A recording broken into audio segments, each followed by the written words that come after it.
Majority Report with Sam Seder. The destiny of America is always safer in the hands of the people than in the conference rooms of any elite. Sam Seder. They are unanimous in their hate for me, and I welcome their hatred. We must guard against the acquisition of unwarranted influence, whether sought or unsought, by the military-industrial complex. The Majority Report with Sam Seder. Ever get the feeling you've been cheated?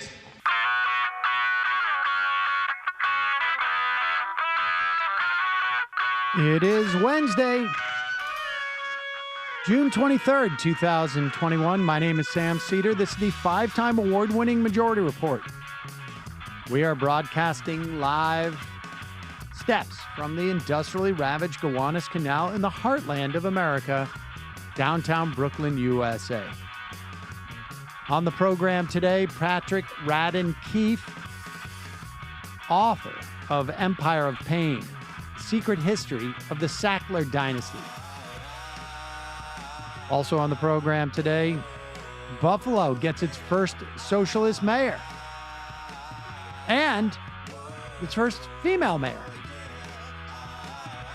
Meanwhile, in New York City, mayoral race still extant. Adams in the lead in the first round. Remember, this is ranked choice. Tiffany Caban, DSA member, may have won her city council race. I have a feeling we're going to be waiting a little while on these things.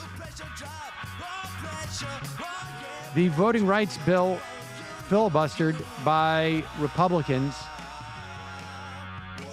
Good news is that the Democrats held. Supreme Court crushes unions' right to organize agricultural workers. And the bipartisan infrastructure bill, which we thought we were going to hear about yesterday, is increasingly looking like it is stillborn. The Delta variant now makes up 20% of U.S. COVID cases. Bernie Sanders shows a little give on the SALT cap as he fashions the infrastructure reconciliation bill. Said reconciliation bill may include a path to citizenship for immigrants. The DOJ announces an initiative to crack down on interstate gun sales. And lastly, the newly headed by Lena Khan FTC to scrutinize Amazon's purchase of MGM. All this and more on today's program, ladies and gentlemen. Welcome to the show. It is Wednesday. Emma Vigeland is here like she is virtually every other day. In fact, I mean, certainly every other day. I'm just already anticipating your upcoming vacation, but that's more than a week away. No, it's literally a week from today. Well, so a week from today, right? I mean, you got to cherish me while you can. I think we do that every day. Not enough. Well, I'm sorry about that. We will all endeavor to do better. All apologies. Thanks for joining us today, folks. We're going to get to a little bit later in the program the implications of what we saw with the voting rights bill, the For the People Act, that was filibustered by Republicans. There is no good news in terms of the For the People Act. There is some good news for the potential of some voting protection reforms. Not so great news when it comes to voter IDs. And some potentially good news, potentially, in terms of filibuster reform. And we will talk more about that later in the program. However, yesterday was the New York Democratic primary day, and there was some surprises across New York State. In New York City, in some ways, no surprise. I guess the biggest surprise in New York City was that the force that people referred to as Andrew Yang did not do so well. In fact, now understand, this is there is no winner yet. As of this morning, Eric Adams had about 32%. He is the Brooklyn Borough president and former police officer. Maya Wiley, former member of Bill de Blasio's administration, former prosecutor and former MSNBC commentator, 23%. Catherine Garcia, 20%, and Andrew Yang, about 12%. You need to get over 50% to avoid sort of the kicking in of ranked choice voting. The difference between Adams and Wiley suggests that it would be very difficult for her to make up that distance in ranked choice. And it's also, I'm hearing like it could be possible that we're not going to hear anything on this race for 2 or 3 weeks. But as you say, though, I mean, the results seem fairly clear. We don't know anything definitively, but Adams has what most experts believe is a fairly insurmountable lead at this point, which is bad news. I saw people comparing it to, the left in Bernie's campaign, where the left was so preoccupied with Pete Buttigieg or whoever the case may be, Kamala Harris, and then what do you know, it was Biden all along who had the stronghold, and that's kind of where Eric Adams is. Yes, and to be clear, as I'm listing off those 4 names at the top, there's only one who has been a ongoing politician who has had 10, 20, 30 years to build an organization and to develop relationships. He was most recently the Brooklyn Borough president. The point that I'm trying to make, though, is that there's going to be attempts to extrapolate from this outcome as to ideology. And the fact that Maya Wiley was not the first choice of progressives, there were multiple candidates, I think, that were ahead of her, but lost their mojo, as it were, because Scott Stringer had some accusations of potential sexual harassment 20 or 30 years ago, and his candidacy was largely abandoned. Morales had her own problems with campaign workers, essentially mutinying. And so Maya Wiley was a late settle for progressives. Your mileage may vary as to, her bona fides, but and for her to get 23% is a pretty strong showing relative to the 32% that a guy who has his own machine theoretically did. So to extrapolate, Eric Adams is tough on crime, Maya Wiley is not tough on crime, and to suggest that played a big issue in this election, I think, is silly. And we only need to look to Buffalo, New York, which has had a fairly significant rise in crime over the course of essentially the pandemic, and see that whatever lesson you supposedly could draw from the New York City mayoral race is not one that you can, and I am saying the Democratic primary, is not one that you can apply other places necessarily, or maybe that narrative is just not true. Here is the socialist India Walton declaring victory up in Buffalo. All that we are doing in this moment is claiming what is rightfully ours. That's we are the workers. We are the workers. We do the work. And we deserve a government that works with and for us.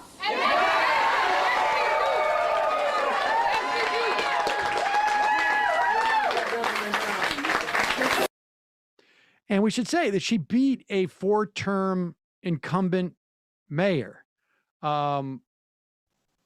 Obviously, this is the Democratic primary, but it all but secures her place as, you know, most likely the mayor in the fall. I mean, some of the things that she promised, signing a tenants' bill of rights, rent control, removing police from mental health calls, all just, you know, important policy changes that she could do fairly immediately. These are her first 100-day promises. And here she is. If she considers herself a socialist, and so there's no backing away for India Walton. Yourself a socialist? Oh, absolutely. The entire intent of this campaign is to draw down power and resources to the ground level and to the hands of the people. And when we think about socialism, you know, we're perfectly fine with socialism for the rich. We will bail out Wall Street and banks and give $1 billion in tax incentives to one of the richest people in the world to build an empty Tesla factory in South Buffalo. And when it comes to providing the resources that working families need to thrive, socialism becomes scary at that point. So I'm very proud to be a Democratic socialist. I am proud to have the support of Buffalo DSA and National DSA. I received a call from Congresswoman AOC this evening, and I'm just excited to be a part of this movement that is ushering progressive politics into Buffalo.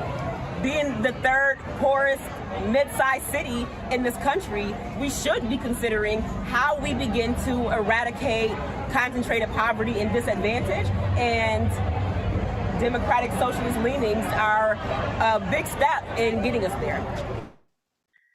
It's going to be fun to see those policies in action.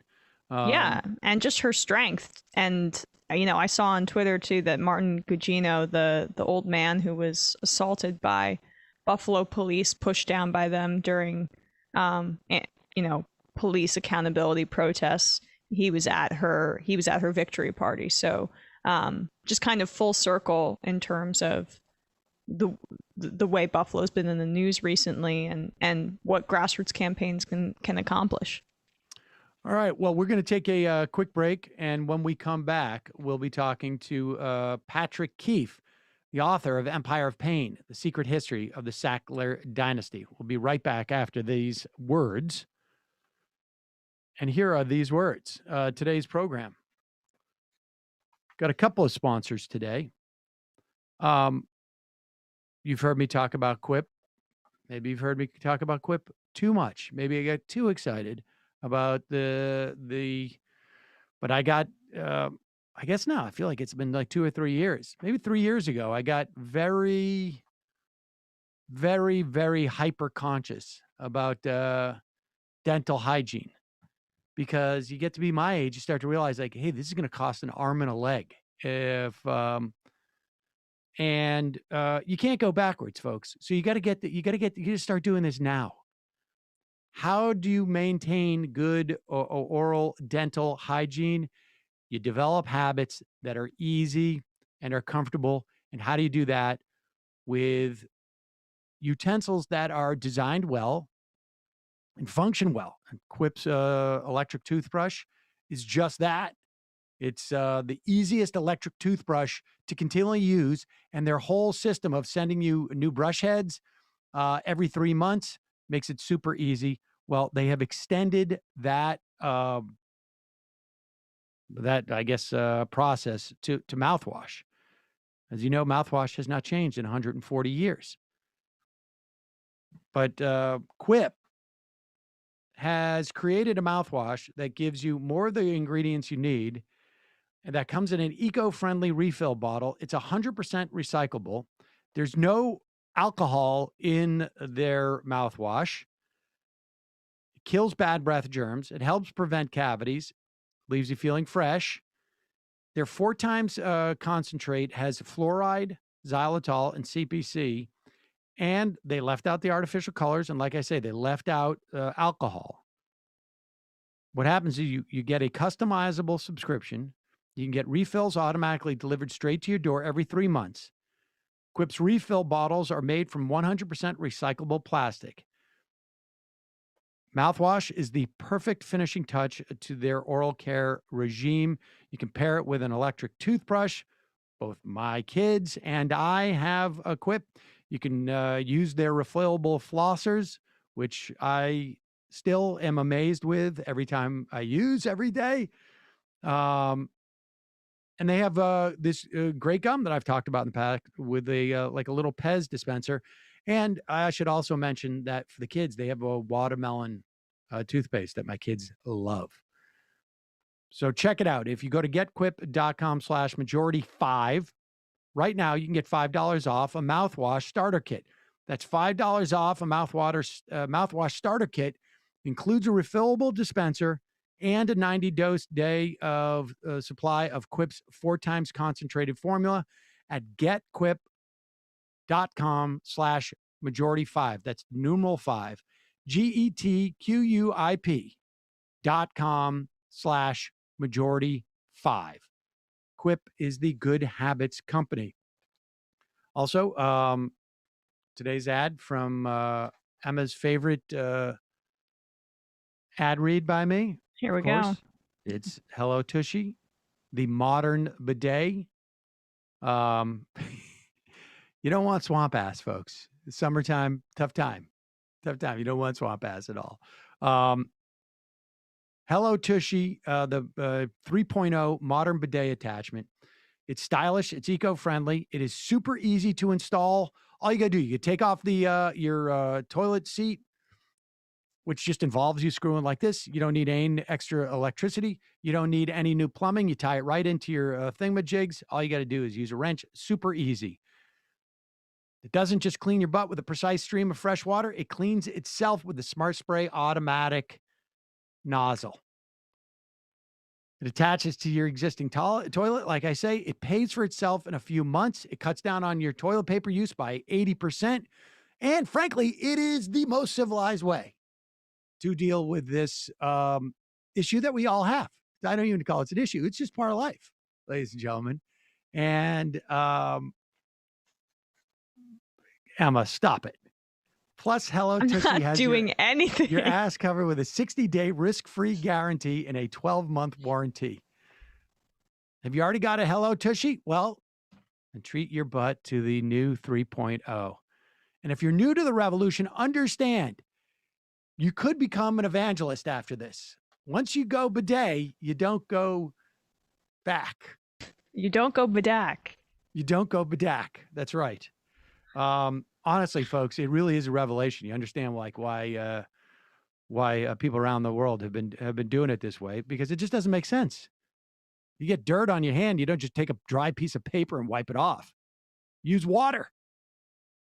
Defeat swamp ass. Go to hellotushy.com/majority to get 10% off plus free shipping. This is a special offer for our listeners at hellotushy.com/majority for 10% off. hellotushy.com/majority. Check it out, folks, honestly. And it's a lot less expensive than you would think to try this out. Lastly, you've heard me talk about Hunt a Killer. It is basically what one of those key things that made it made the lockdown, frankly, tolerable. It is the murder mystery subscription box. It's the most exciting date night you can have at home. For me, it was also the only way that I could get my teenage daughter to communicate with me anyway. She's basically done with every. I thought maybe I'd gotten through it, but it's gotten ramped up. But I thought you were big on TikTok with this whole Crowder She's very thing. excited about TikTok, what's going on with that whole Crowder thing. But this was one of the few things that we were able to do over the past, really a couple of years, where she was totally into it. She had mentioned to me that she was, big into that. What is that Dick Wolf show? all those Law and Order, yeah, SVU, Law and Order, that kind of stuff. And so I asked her if she was psyched to do this, and we did 2 of them.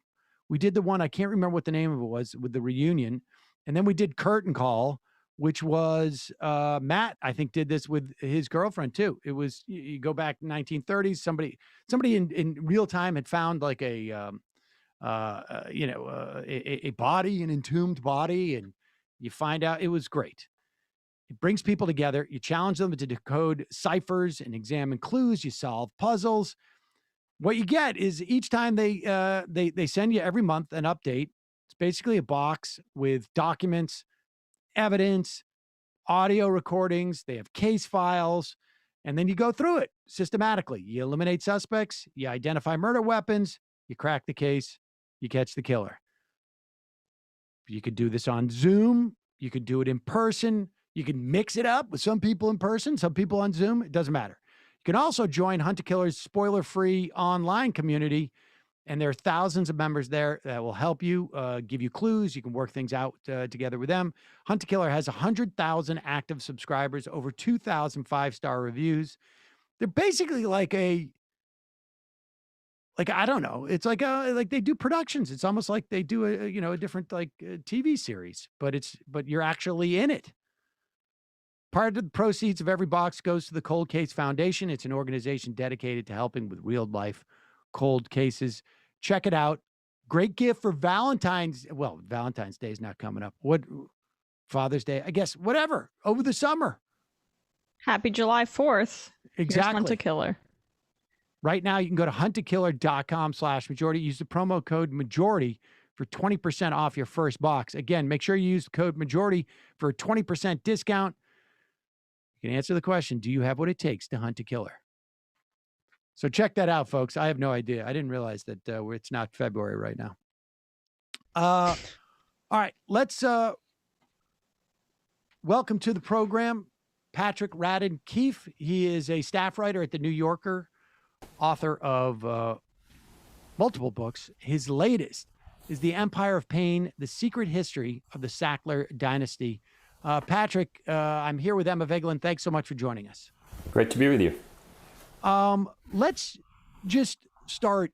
And I think this audience over the years has heard me at multiple legal tort conferences talking about the development of some of the cases against both the Sacklers and ultimately what ended up being some of the distributors around the country for the impact of essentially what the Sacklers have wrought through Purdue Pharmacy and through OxyContin over the years. But sum up for us, just, broad strokes, the implications of what the Sacklers developed and marketed on this country over the past 20 years.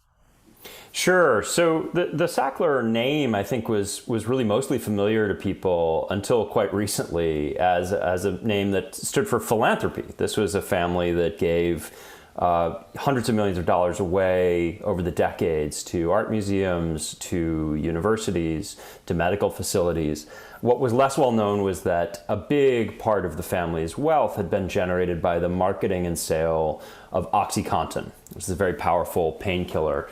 And as you say, the opioid crisis is this very complex crisis that's unfolded over 25 years. But OxyContin was, in the words of one former employee of the Sackler's company, Perdue Pharma, the tip of the spear. It was really the drug, this powerful opioid painkiller, that changed the way in which American doctors prescribed these drugs. And there was a lot of marketing, which turns out to have been deceptive, claiming that opioids should be more widely prescribed because they're not addictive. Now, this turns out not to be true.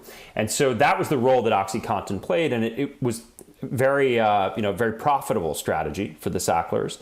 This single drug has generated about $35 billion in revenue since it was released in 1996, but also a really devastating one for the United States. And we should say, that by tip of the spear, I mean, people are familiar, I guess, with the idea of like a gateway drug. I mean, Gateway is not even, I think, is not even accurate in this instance. I mean, it was more like a funnel, right? I mean, there was a certain amount of gravity involved in this, that this was not just opening the door to other drugs. It was really funneling people into drugs. And we've had 500,000 people die of opioid ODs, and they're not responsible.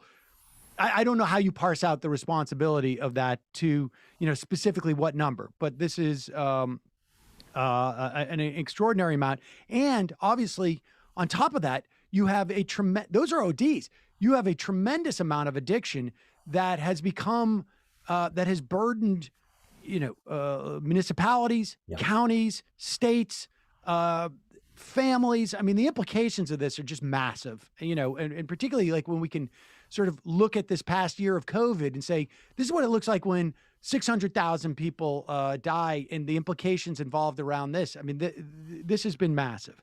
So let's first, because there's been, much written over the past couple of years about the Sacklers, talk about how you, reported this book, because you went beyond, I think, where the initial round of reporting was on this, because of the legal cases, and you also obviously spoke to a lot of people. But tell us about that, and then also your prior history in working with illicit drug dealing, and how that sort of a couple of red flags went off in the course of that when you started seeing what was going on in this country.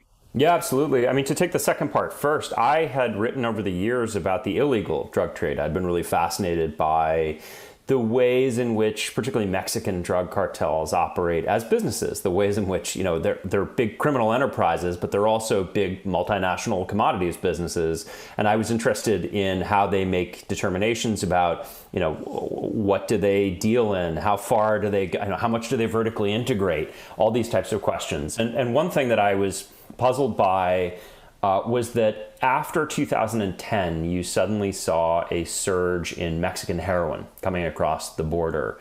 And I was just wondering what would account for that. And it goes to what you just mentioned, the idea of the gateway or the funnel. So it turned out that you had a huge population of people in this country who didn't start out using heroin. They started on prescription pills like OxyContin, and then eventually graduated to heroin, which is chemically quite similar in terms of them both being opioids. And that led me to the Sackler family. So I initially wrote a piece about the Sacklers in 2017 for the New Yorker. And it was one of these funny things where they, I was not breaking the news that Purdue Pharma was owned by this family. That had been out there in the world, but it had been a story that the family had managed to contain, I think, in a really impressive way. And so certainly in 2017, when I started working on this, museums were still taking their donations. There was no sense that the family name had been tainted by any association with the opioid crisis. That started to change over the last few years, and some of it was that there was more press coverage. I certainly, in my piece, tried to not tell a kind of broad story about the opioid crisis where the Sacklers are one strand in the corner, but really focus closely on the family and their accountability. But you also saw states which had sued Purdue Pharma. At this point, pretty much every state in the union is suing Purdue.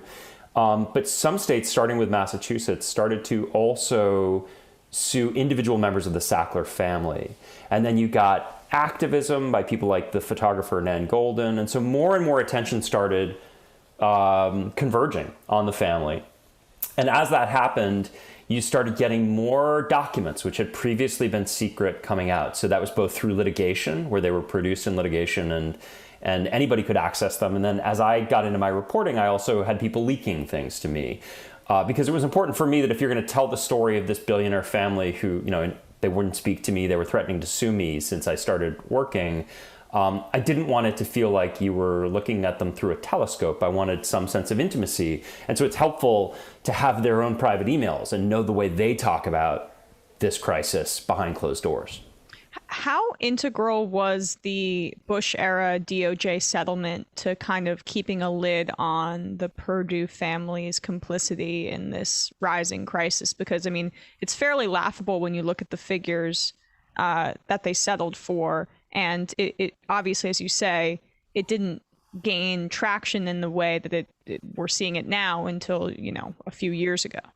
Yeah, absolutely. I mean, it's such an important point. So on the one hand, I'm focusing very closely on this family in the book and their culpability. On the other hand, this is a story about systemic failure, just totally widespread systemic failure, instances in which all of the relevant kind of public institutional gatekeepers that are supposed to prevent a public health crisis like this from happening didn't do their jobs. And DOJ is right at the front of the line there, because what happened was in 2007, as you said, you had a U.S. Attorney's Office in the Western District of Virginia that had spent 5 years investigating Purdue and indeed investigating the Sacklers, and wanted to bring a really powerful case against them, thought they had a powerful case against the company. What they wanted to do was charge 3 senior executives at the company with felonies, and then the plan was, as is often the case, if you did that, at least one of them would flip and turn on the Sacklers, and then they would go on and potentially prosecute the Sacklers themselves, who owned and controlled the company. But what happened was, at the 11th hour, the family and the company sent some of their well-connected fixers from both sides of the aisle. So they had Rudy Giuliani on the one hand, but also Mary Jo White, former U.S. attorney for the Southern District of New York, who would become the head of the SEC under Obama. The two of them appealed to the political leadership at the George W. Bush Justice Department, and essentially defanged this case. What happened was that the brass said to the U.S. attorney in the Western District of Virginia, you can't charge these guys with felonies. So at the point where those guys are just going to plead to misdemeanors, there's no threat of jail time, there's no way they're going to turn on the Sacklers. And so what you ended up with was a guilty plea by the company, and then a $600 million fine, which to one way of looking at things is a lot of money, but I can tell you, I interviewed somebody who worked at the company who saw the company's CFO say, that's nothing to us. We've had that money in the bank for years. This was a speeding ticket. It was a fine at a time when the company was making billions of dollars a year. It's functionally like I have a delivery truck and I get a parking ticket now and then. I mean, that's just part of the cost of doing business. Totally. All right, so let's go back. The first third or so of the book is dedicated to a guy who wasn't even alive when this happened, but Arthur Sackler was, I guess, innovative. It's hard to use that word on some level because it's sort of, but he essentially developed, it seemed, the concept of medicine as an entrepreneurial exercise. And tell us about Arthur Sackler and about that dynamic, where he basically, he turned medicine into really a full-on commodity. Yeah, I mean, this was certainly the biggest creative choice in writing the book was, as you say, to focus a third of the book on a guy who dies before the introduction of OxyContin. But I think Arthur Sackler was a sufficiently important figure that the decision is justified. It's not just that he was the wacky uncle who there are great stories about. For me, it was really more that you can see in Arthur Sackler's story in embryo everything that happens later with OxyContin. So, originally there are 3 Sackler brothers. Arthur is the oldest. His younger brothers are Mortimer and Raymond. They grow up they're the children of Jewish immigrants in Brooklyn. They grew up against the backdrop of the Great Depression. And all 3 of them go on to become doctors. But they were also very entrepreneurial. And Arthur in particular had, I think, a kind of idealistic sense in the 40s and 50s that there were amazing things happening in the pharmaceutical industry, that someday there'd be a pill that could fix every human affliction. And he wanted to be there for it and to make money in the process. And so he goes into pharmaceutical advertising, which at the time was kind of a backwater. But Arthur had this sort of Don Draper style intuition about how you sell things to people, and specifically, how you sell things not just to consumers, but to doctors. He realized that what you really need to do is persuade the doctor, because the doctor has the prescription pad, and that's incredibly valuable to a pharma company. And so he employs a whole bunch of tricks. Some of it is just getting an army of pharmaceutical reps to go out and meet with doctors and pharmacists and nurses and make the case. They always have this kind of official looking medical literature, which has often been underwritten by the pharma companies themselves. They're always overplaying the therapeutic benefits of the drugs, underplaying the downsides. And in some cases, when Arthur was working, just lying outright about their products and who it is that's endorsing them. And so Arthur really devises this model. There's a guy who was a business partner of his back in the 50s who said, when it comes to medical advertising, Arthur Sackler invented the wheel, that he really was that significant in terms of changing the way in which medicine and commerce are mingled in this country. And so he does die in 1987, but having made a huge fortune marketing Valium. This is one of the things that's so fascinating, is the first great Sackler fortune came from the marketing of Valium in the 1960s. And I think that Arthur really created a playbook that his family, his brothers, and particularly his nephew Richard, would then employ to devastating effect with OxyContin. And ultimately, I guess I feel like it was maybe in the past decade where there were more restrictions on the ability of like sales agents and their relationships with doctors. But that is the when you see the I guess the flow of particularly in the case of OxyContin, that doctors, and assuming the vast majority of them are scrupulous, there's some that I think were problematic. I mean, specifically were criminal in some respects, but for the most part, they don't have the bandwidth to assess what a sales agent from a place is telling them, and they don't have necessarily the bandwidth of reading all the studies about every single drug they have. But us as patients just presume that our doctors should know, right? I mean, that seems to be like one of the key breakdowns in the system. There's another on the distributor side with like McKesson and Cardinal and whatnot, but that seems to be one of the key breakdowns in what happened here. That's exactly right. You've put your finger on it. I mean, I think from childhood, right, we grow up with this sense of doctors as like rabbis or priests, that they're kind of unimpeachable, that they have our best interests in mind. There's the Hippocratic Oath, and there's a sort of intimacy to that relationship in which I think a lot of us have an almost childlike relationship to our physicians, where there's this sense that, I don't know enough to know what this constellation of symptoms indicates, but you do, and I'm putting my health in your hands, and I will take your guidance. And I think that it starts with Arthur Sackler, but now there's obviously a huge juggernaut of an industry devoted to doing this, which is creating a wedge between the patient and the physician, where industry can kind of come in and influence those decisions.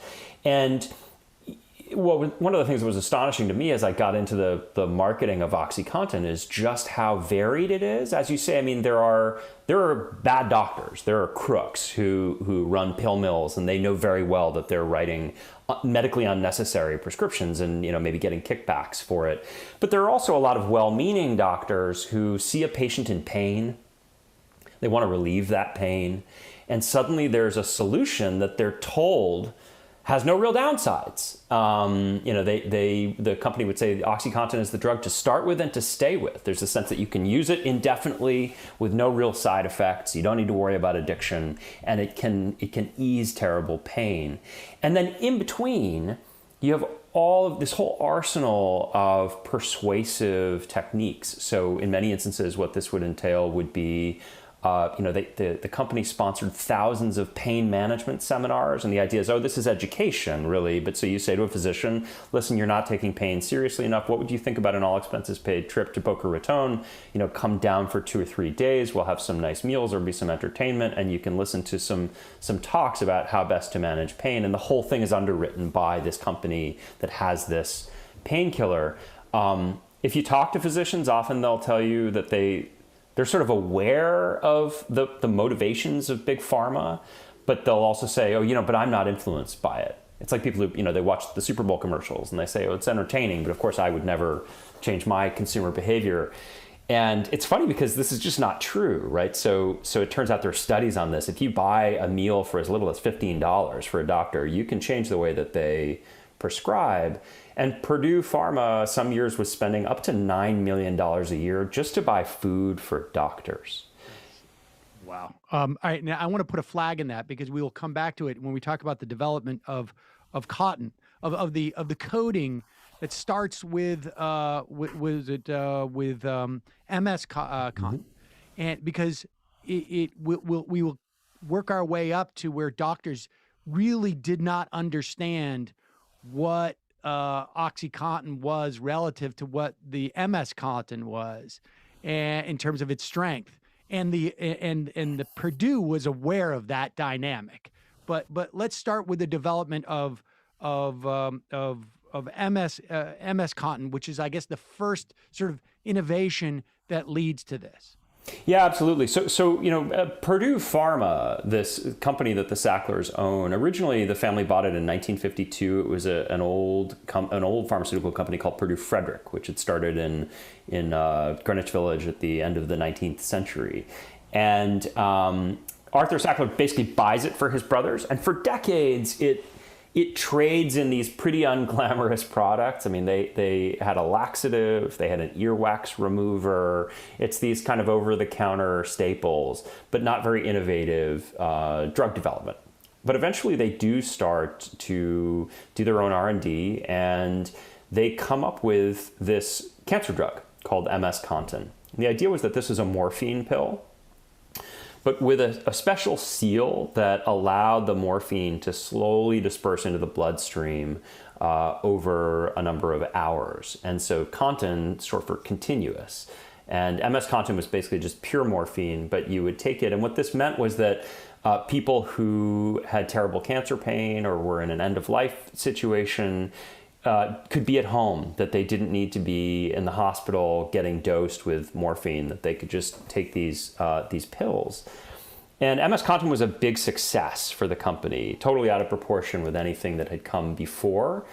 But as we know, what success in the pharmaceutical business is all about the patent and the premium that you can charge when you have the exclusive patent to produce a drug. And eventually the patent for MS-Contin was going to be running out. And so the company was kind of casting around looking for other painkillers that they could sell with this Contin system.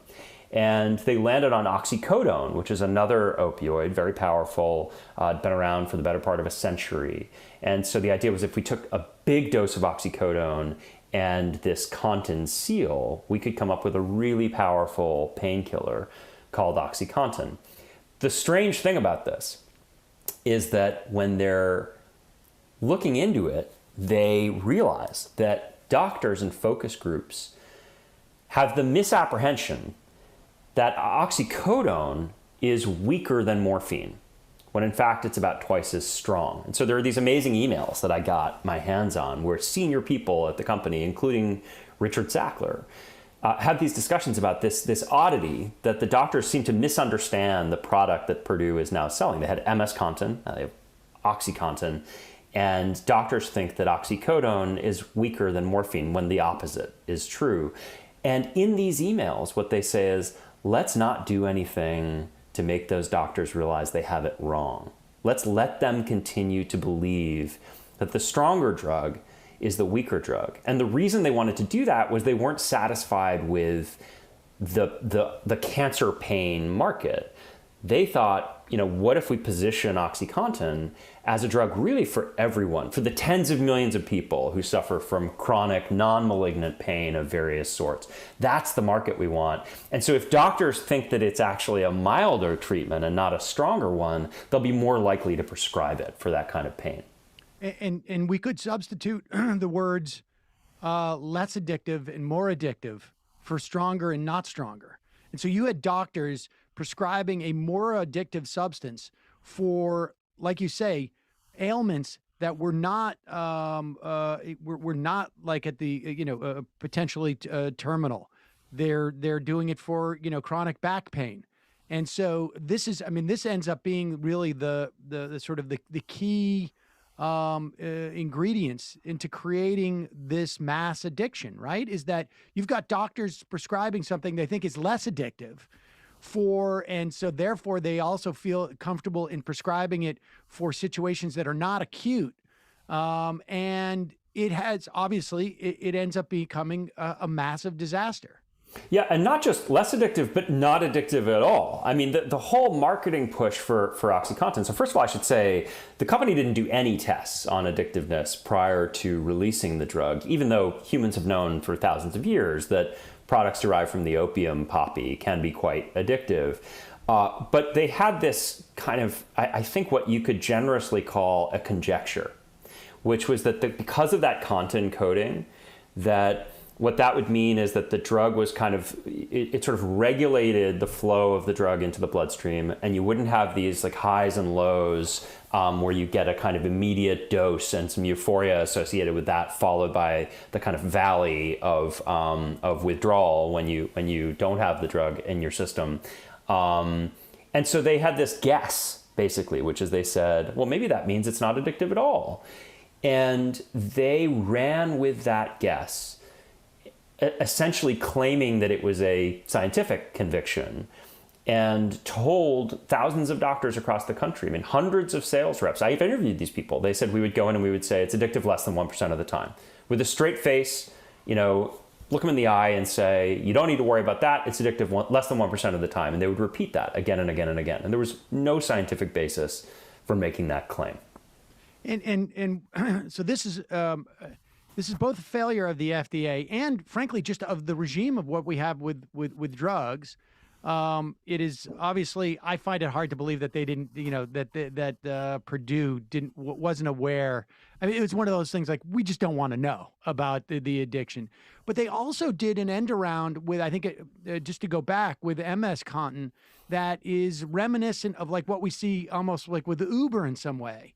They came in and busted through the regime and basically created facts on the ground and then go backwards. Will you just tell that story as well? Yeah, absolutely. So MS Contin was actually developed in the UK, and it was sold there initially. And then they were going to roll it out in the US. And normally, if you have a new drug, the rules are pretty clear. You need to file what's called a new drug application with the FDA. And there's an approval process. We could talk about how thorough and precise that process is, but there is a process. It exists. It's a bureaucratic process. It takes some time, and then the FDA eventually says, "All right, you're approved to sell this to U.S. consumers." What happened with MS Contin was that a canny lawyer who subsequently pled guilty to a federal misdemeanor at Purdue said, what if we just sold it on the assumption that because it's morphine, the only active ingredient is morphine, and morphine has been around for a long time and has already been approved, we don't need to file a new drug application. It's really not that new. So you have this kind of funny thing where on the one hand, internally, they all say, oh, this is a groundbreaking drug. It's a game changer. Look at, give us a pat on the back because we've revolutionized the management of pain. But then for regulatory purposes, they say, oh, this is really just morphine. It's just morphine with this contin coating. So they just sold it. They just started selling the drug. And by the time the FDA caught on to this and sent them a cease and desist letter and said, listen, you never filed for an application. You need to stop now and do a new drug application. There were already a lot of patients who were relying on the drug. These are people with cancer who were relying on it for pain. And so you ended up in this kind of negotiated situation where the company sends all its lawyers down. They prevail on, at the time, the Reagan administration to let them keep selling it and then retroactively apply for the new drug application for this drug that is already on the market, which is what they ended up doing. I feel like we could do probably just an hour on the FDA process, because this is also indicative of how other drugs, they will get approval for one treatment. They will do off-label treatments with these drugs, which presumably the drug is safe, but how you apply the drug and how you market, and that's basically what the marketing is, right? I mean, the marketing is essentially directions for use of the drug. It gets filtered through the doctor. It gets implied. The doctor thinks, well, you're able to do this. Doesn't say it exactly, but trust me, you could take it 3 times a day or whatever it is. You can take it for this ailment. And this is where we run into all sorts of problems with drugs, because it's constantly these pharmaceutical companies trying to find new ways in which they're going to sort of repurpose drugs that have gotten approved for one thing, one application, and they're going to use it for a different application so they can expand their market once they've saturated it. Absolutely. And it's funny. So when you get a bottle of pills from the pharmacist, there's that little packet with the kind of dense fine print inside that you probably don't read. It's called the package insert. And it is a very carefully negotiated document. There's a lot of drafting and back and forth between the company and the FDA. Richard Sackler, who for a time was running Purdue Pharma and was really sort of the father of OxyContin, he described the package insert at one point for OxyContin as, our most potent selling instrument, right? So for him, this is a marketing document. And in terms of the FDA and how much stock we should put in their ability to be judicious when it comes to playing their role as regulator, I think it's instructive to look at the approval of OxyContin later. So after MS-Contin, retroactively gets its new drug application approved, they want to roll out OxyContin and they apply for approval. They do a new drug application. There's a guy named Curtis Wright, who's the head official at FDA in charge of kind of policing this product. He's the guy that they need to satisfy, both that the drug is safe and efficacious for U.S. consumers, but also he needs to sign off on the marketing claims, which are in some cases that turned out to be pretty outlandish. So Curtis Wright signs off on it. Drug breezes through in record time, takes less than a year, gets approved. Curtis Wright leaves the FDA, and within a year he goes to work for Purdue Pharma for 3 times his government salary. So, that's not a suitcase full of money getting passed under a table, but I wouldn't say it's not corrupt on some level. Yeah, and I think there's at least, if I recall correctly, one other example of somebody who had worked on one side of the regulatory scheme and ended up working for Purdue. Let's also, I want to get to, we don't have too much time. I want to get to some of the sort of the horrors of this this family in terms of their lack of empathy. And we should say, in fairness to the heirs of Arthur Sackler, that when they sold it to Raymond and Mortimer, that some of the Sackler family was like, we were never part of that. I think they referred to them as like the Oxy Sacklers or something. And Mortimer apparently at one point just even questioned whether there was an opioid crisis. Tell the story about.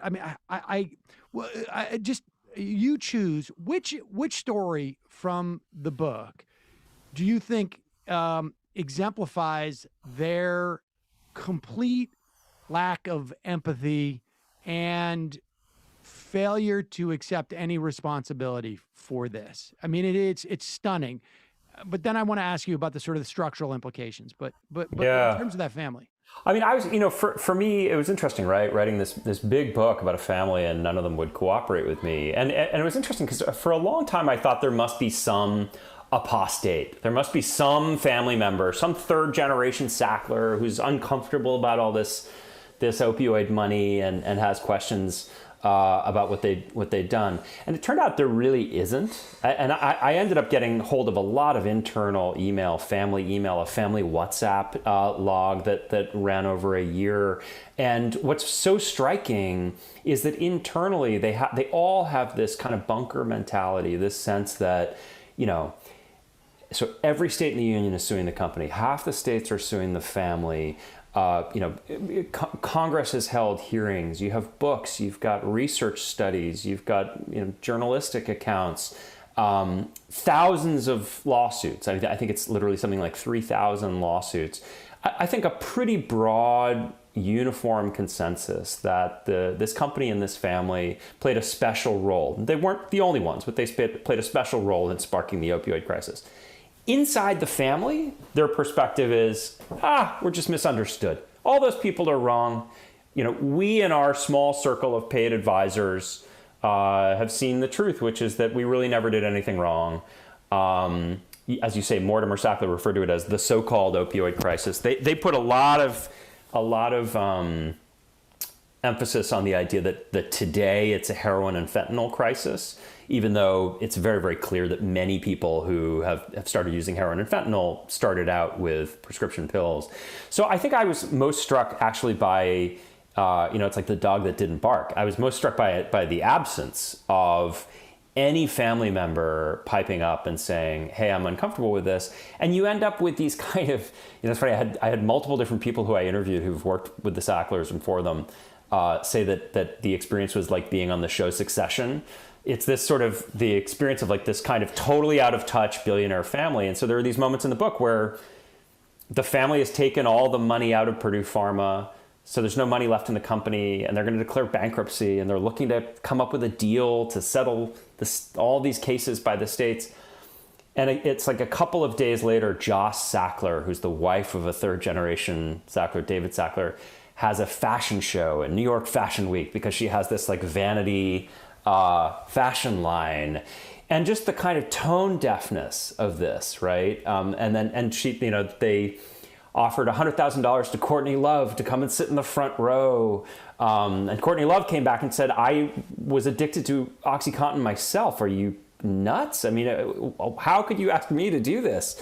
So there are these kind of absurd moments where you see, on the one hand, the sheer toll of the human devastation, and on the other hand, just how out of touch this family has become.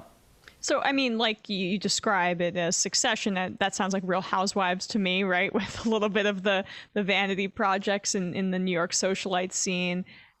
How much money did they run away with? I mean, we know, I guess, the scale of the amount of states that are going after them now. But how wealthy are they still to this day, individually and as a family, even despite the litigation that they're facing?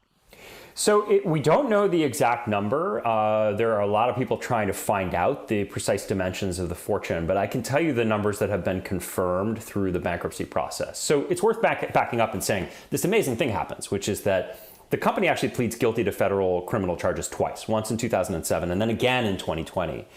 And in between, the family is quietly taking money out of the company. So at a certain point, the company declares bankruptcy. There's all these lawsuits, and Purdue Pharma just doesn't have any money anymore to fight the lawsuits. But the reason it doesn't have the money is the family has taken, we know, this has been kind of conclusively established, more than $10 billion out of the company in about a decade. So you now end up in this crazy place where you have a company that's in bankruptcy court in White Plains, and all these thousands of creditors kind of fighting over the scraps of what's left of the company. And then on the sidelines, you have the family whose fortune is estimated to be at about $11 billion, at least $11 billion. That's sort of what the Mortimer and the Raymond wings have now. They have offered to pay. They will acknowledge no wrongdoing. They want to make these cases go away.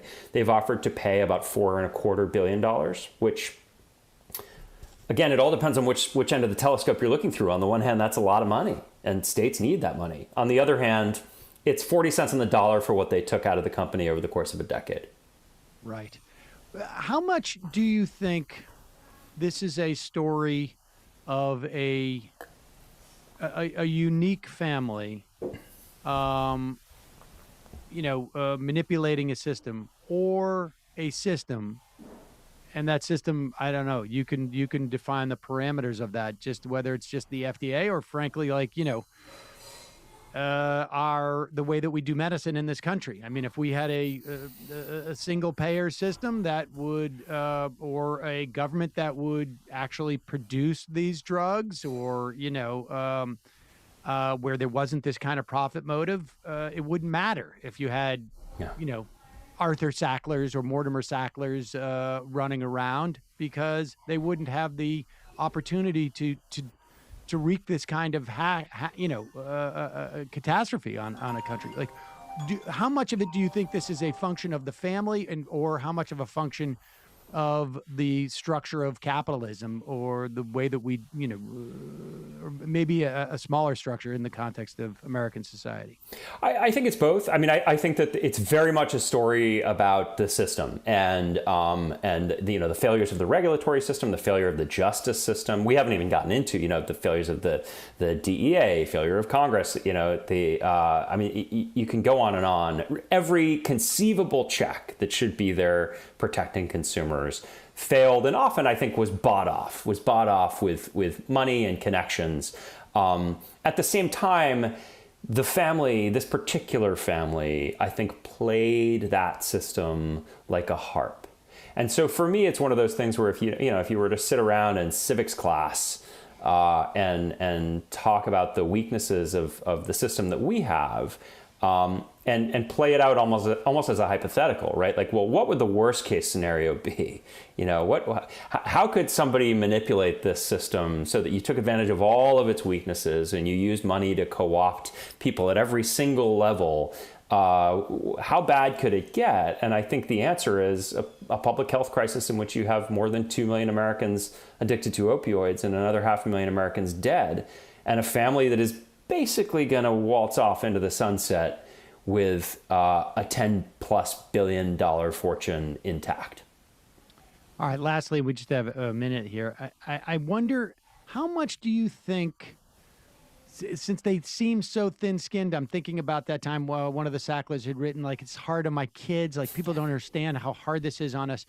How much did it make a difference, like, when you mentioned, I think, with Nan Golden going to the Met? I mean, I remember when she was holding those protests, or just like the New Yorker. I mean, writing a piece in the New Yorker is different than like it being in, like, I don't know, USA Today to these people, because they're walking around in circles where people are reading the New Yorker, and it's embarrassing for them. How much did that play into this?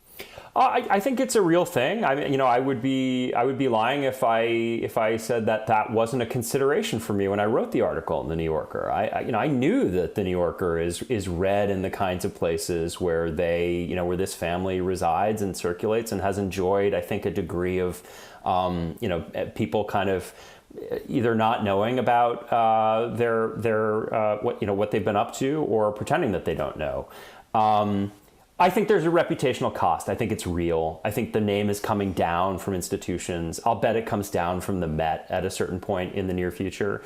I think that's about as bad as it's going to get for them. And so, next to the suffering that you've seen other people experience, I don't think that amounts to all that much. But I do think that this is a family that for a long time has been obsessed with the kind of this like family branding thing of the family name, putting it up on institutions, making that name stand for something. I think they've lost the good name, and I think that's one thing that they're never going to get back.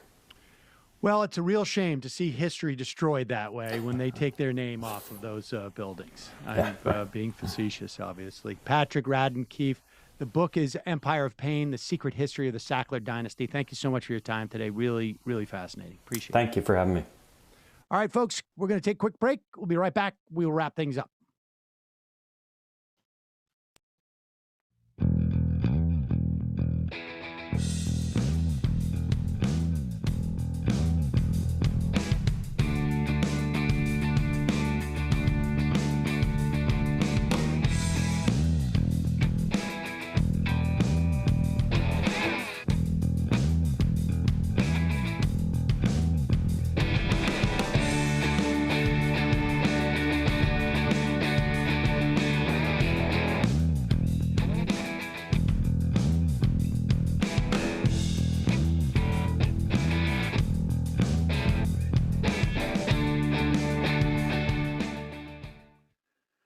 So now, Emma, you know that I am constantly bringing up lately. I think I'm bringing up more and more these days because after the pandemic, I had missed 3 trips, I think it was, to Vegas. The Tort conference was canceled. Maybe it was 2 trips.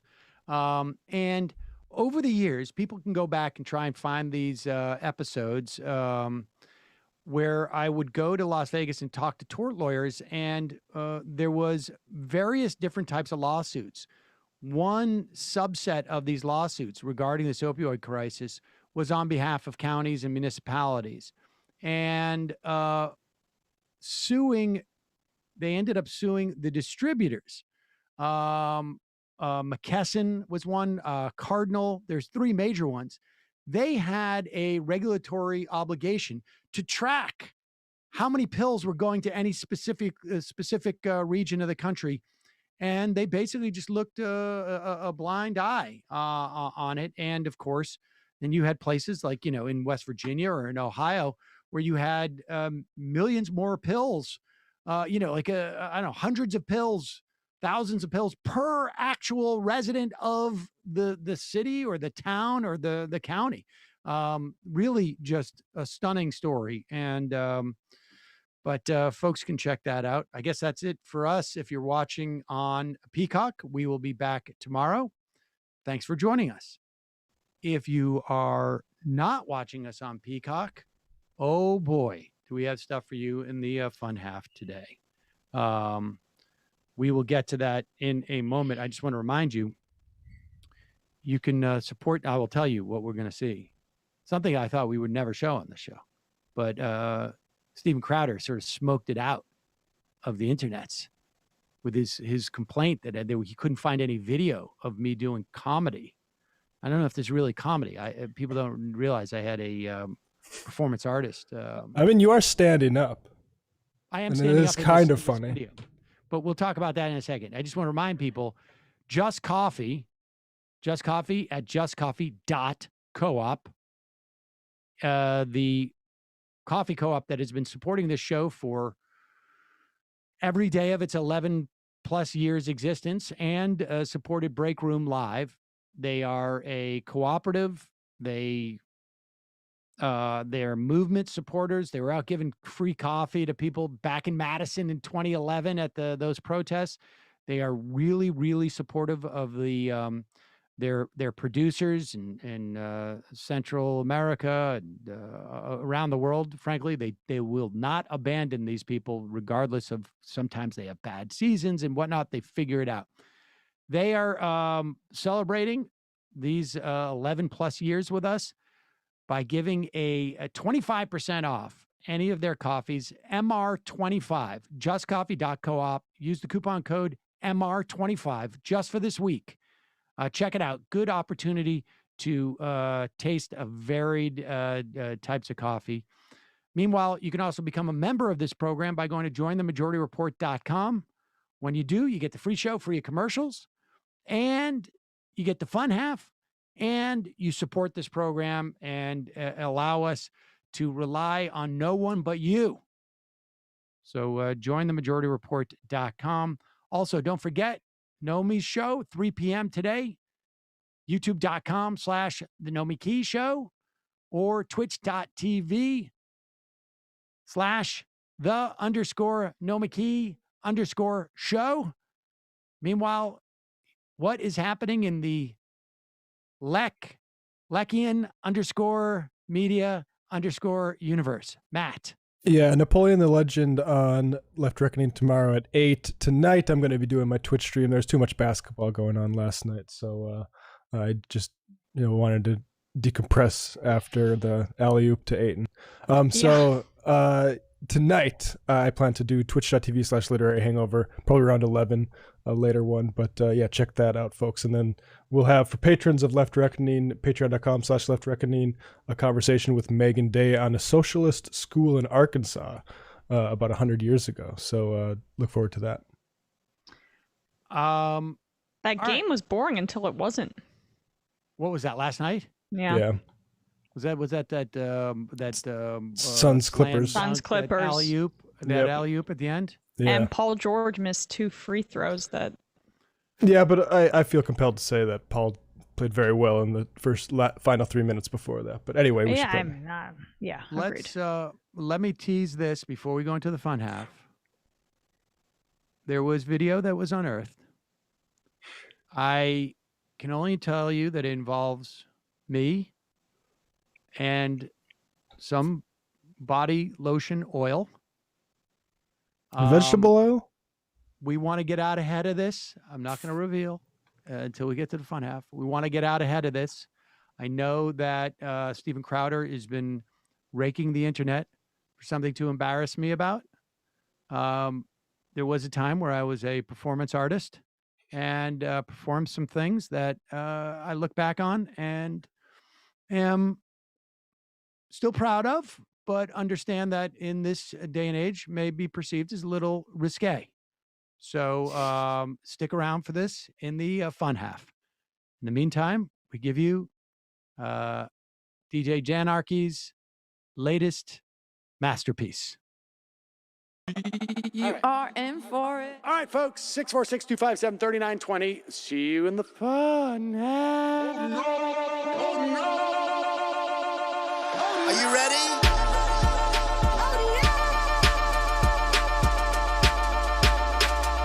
Who sent us this? Alpha males are back. Boy is back. And the alpha males are back. Just as delicious as you could imagine. The alpha males are back. Boy is back. And the alpha males are back. Just wanna degrade the white man. Alpha males are back.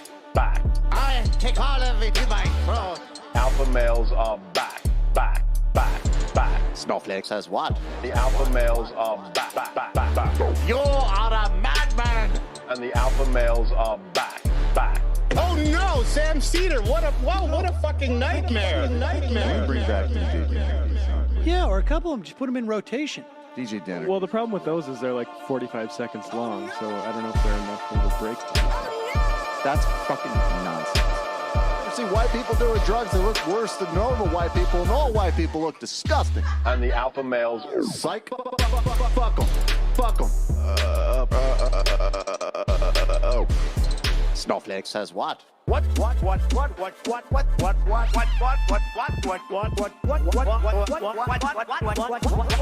Snowflake says what? A hell of a lot of bank. A hell of a lot of bank. A hell of a lot of bank. Okay, I'm making stupid money. Hell of a lot of bank. A hell of a lot of bank. All lives matter.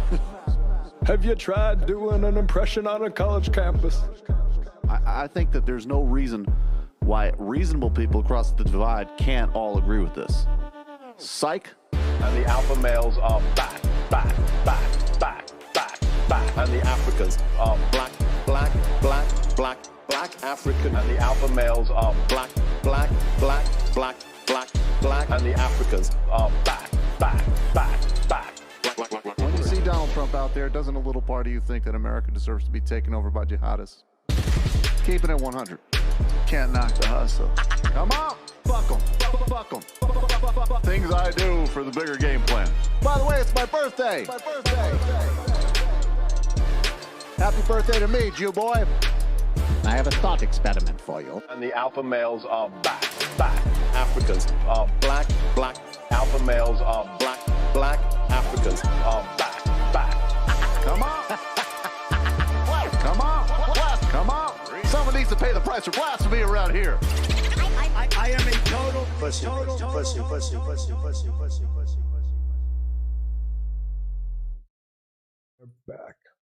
We are back, ladies and gentlemen. Thank you for joining us.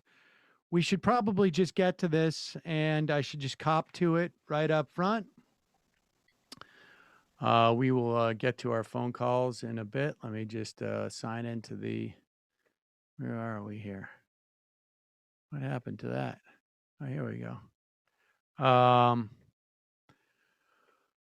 So, ladies and gentlemen, I'm sure that many of you are aware that back in the day, as it were, I was a performer. This video has been unearthed from the show entitled Pajama Jam, the Midnight Pajama Jam. This was a show put on by John Benjamin. You'll notice John Benjamin and John Glazer in this show. At the time, I was... That name seems very John Benjamin-y. But is that just your guys, the Pajama Jam? Yes, that was a John Benjamin production. I think people can read about that. I think Vulture did a story on his failed kid show. And at the time, I was in between gigs, and I was doing what a lot of people do, is exploit some of their physicality for money. And I didn't do too well, to be honest. There is not the market for this type of performance that one would expect. However, I did perform this professionally for a couple of years. I didn't, like I said, I didn't do too well, but I was recruited to do this performance at Midnight Pajama Jam. I think this was probably 20 years ago.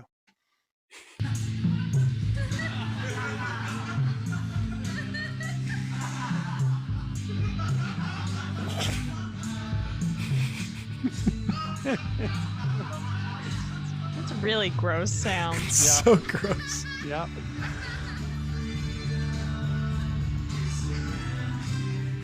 Yeah. Jeffrey Tubin, everybody.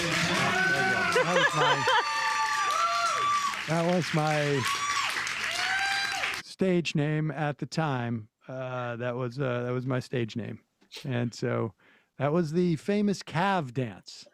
That was part of the Midnight Pajama Jam. Why do they look like, greased up chickens? Well, because they were greased up, and at the time I had chickens implanted into my calves, and so that's why they look like that. I mean, that looks like the precursor to the butt implants that we're seeing these days, right? I think a little cartoonish. Old school Majority Report listeners will know that in the mid-aughts that was the probably peak calf time for me. My calves were at their peak. I was had been riding a bike in New York City for 8 years by that point. So by 2004, my calves were extremely developed. But certainly, as you can see, in the early 2000s, they were still pretty good once you got them greased up. So I have another question. Did you shave your legs? Those calves were shaved. Yes. Yeah, they were shaven. Not the entire leg, just the calf area was. Well, that's what performance. mothers in the 1930s told their daughters. You can shave your legs, but only below the knee. So I'm glad you had decorum. Well, I didn't shave the front either. It was really just the back. We were very committed to our performings back then. And so yeah, as revolting as I found that, I do want to say that I haven't seen Crowder do anything funnier. So what does Steve want to put up against that little calf dance? Because that right, and frankly, I'm curious to see his calves. I mean, I think when I did that dance, I was probably the same age as Steven Crowder. Crowder, works out. I'd never ever lifted any weights at any time. In fact, I will also say that John Glazer, still to this day, probably within the past couple of weeks, will send pictures of calves that he sees out and about to see if they compare with mine. So I really made an impression on him. Brandon, you have something to say? Calf shots. No, I don't. I think Brendan was gonna add, in terms of Crowder's, hard to do a leg day when he's lifting weights with his cold feet, because probably can't even be aware that he's actually doing any leg exercises because feet are so cold. Oh no, that dude strikes me as just a upper body day, 6 out of 7 days, and then maybe he'll do some treadmill work on a Sunday. 646-257-3920 is the number. Let's start off with a couple IMs, and then we'll get into some clips. The Sport Report. Crowder lost with home court advantage in the comfort of his own studio. Hope his fans turn as fast as when LeBron left Cleveland for Miami. Even with absolutely no information or ideas being exchanged, it ended up being very informative. We know without a doubt who he is now. On another note, I feel like those susceptible to right-wingers fall for their fraudulent machismo. Ambushing them really defangs this. Let's get aggressive. Shall we plop a cowboy hat on your head and sneak you into Shapiro's studio? You know, there was interesting. We don't have any of that clip of what's his name? Pim Tool. We have two of those. Oh, we do. 10. I guess we should just should we get rid of it and just do it? Yeah. Dispatch it. Look, Tim asked me to come on a show. I can't remember how many years ago it was. And we had Tim on when he was doing video at Occupy. 11 years ago, maybe. And then he asked me to come on his show a couple of years ago before he got really big, I think it was. Maybe just as he was. I don't know. I really didn't have a sense of what he was doing. I just felt like, I get asked to do it. If I have time, sometimes it takes a while for me to and I forget. But I went and I did his show, and I don't remember much about it, to be totally honest. I just remember him saying that I was like Thanos, and I had yet to, my son was only 5 at that time. I had to wait until he became 7 or 7.5, maybe even 8, before I found out who Thanos was. And we watched that movie together, and Saul really enjoyed that movie. I didn't, but at that time, Tim had said I was like Thanos. And frankly, it really didn't mean much to me, and it still doesn't. And then Tim put out during COVID a call for people to debate him from the left. He said nobody would do it. And so I said, I'll do it. And then he gets back to me and he says, okay, how about next, whatever, Monday? And I'm like, sure. Let's do it. And I said, Zoom or Skype or whatever it is. And he said, no, you have to come into studio. And I'm like, well, I can't come down on a Monday. I do a 5-day-a-week show, and I've got 2 kids. He's in DC. I think he was in DC or Maryland or somewhere around there. I don't know.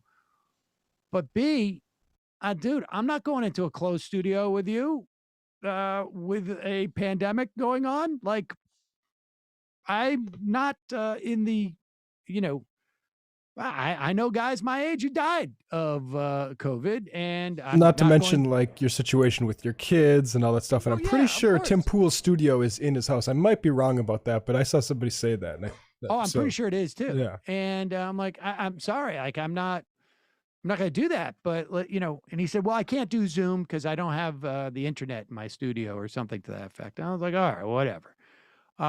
But recently, obviously, I'm vaxxed. My situation with my kids are a little more settled. They're back into a routine now. They're going to school. They're going to camp. And so I said I was open to debating Tim. But Tim has now apparently found a reason not to disinvite me. He said that he couldn't do it because he hosts his own show. He did mention COVID, to be fair.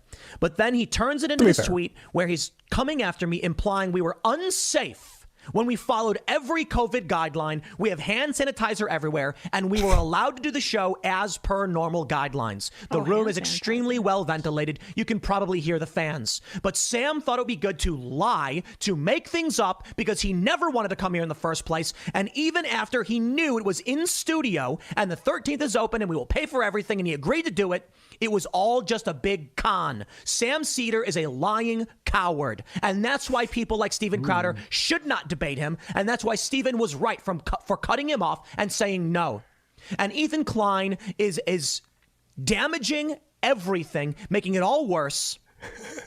Because his interest is personal gain for his pop culture crap.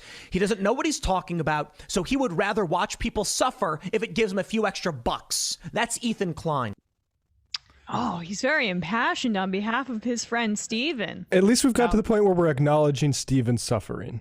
I think that's a big milestone. Yes, I know. Well, I mean, Tim's begun to accept it. Maybe he heard it from the horse's mouth.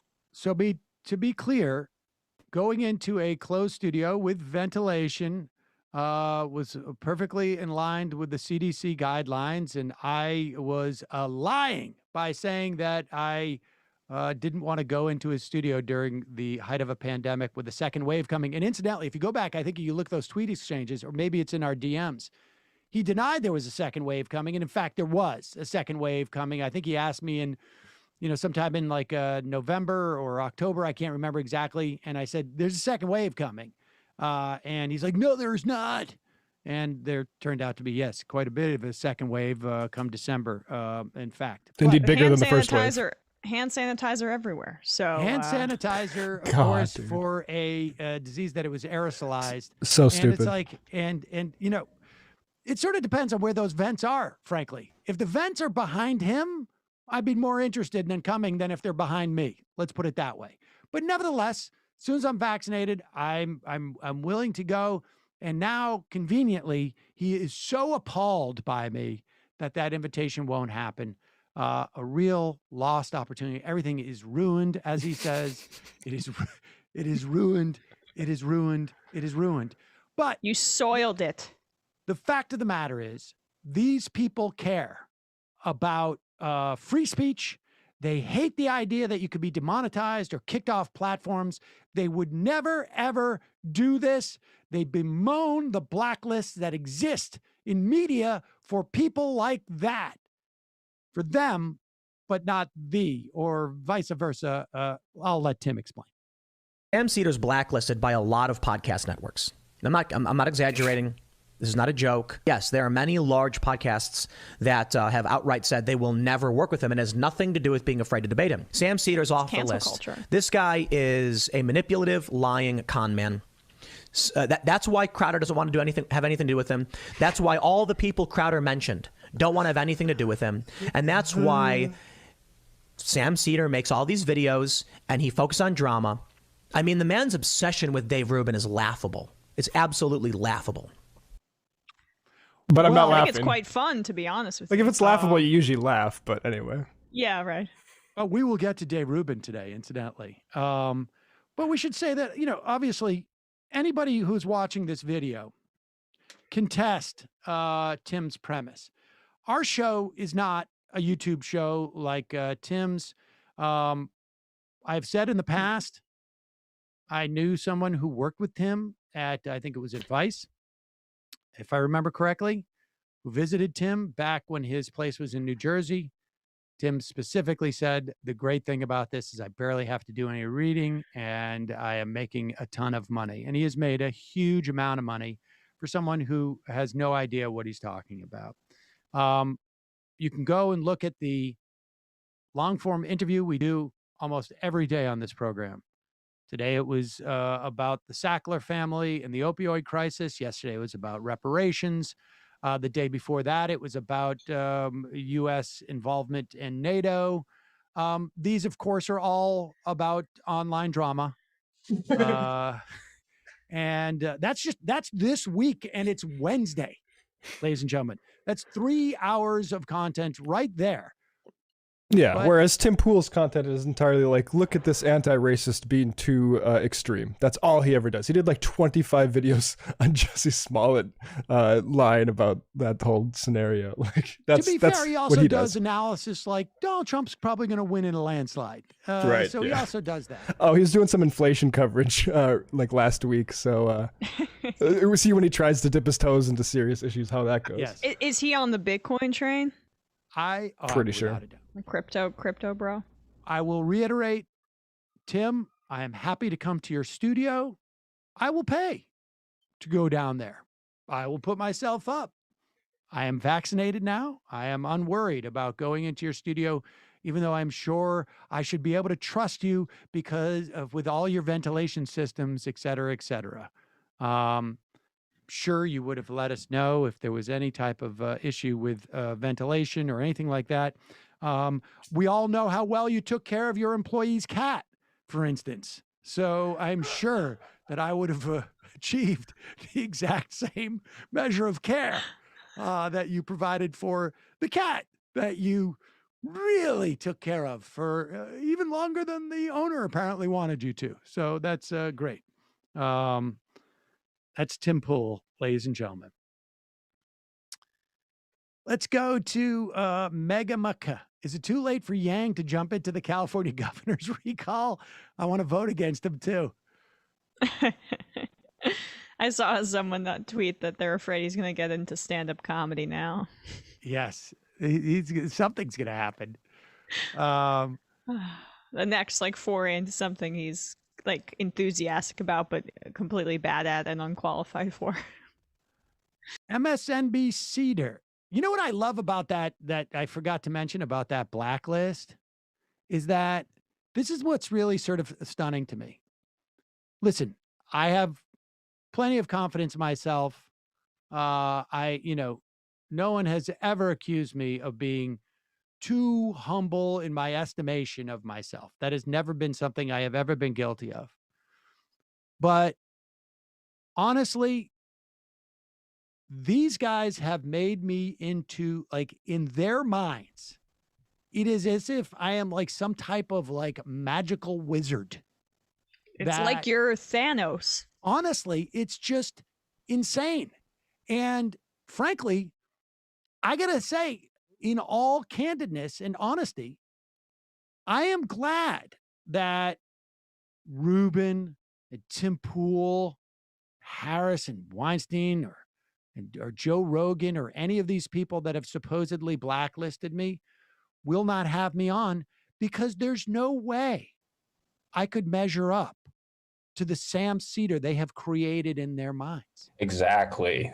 And now I get to live as this semi-mythical character that they cannot have even near their premises, or like 7 years of bad luck will happen.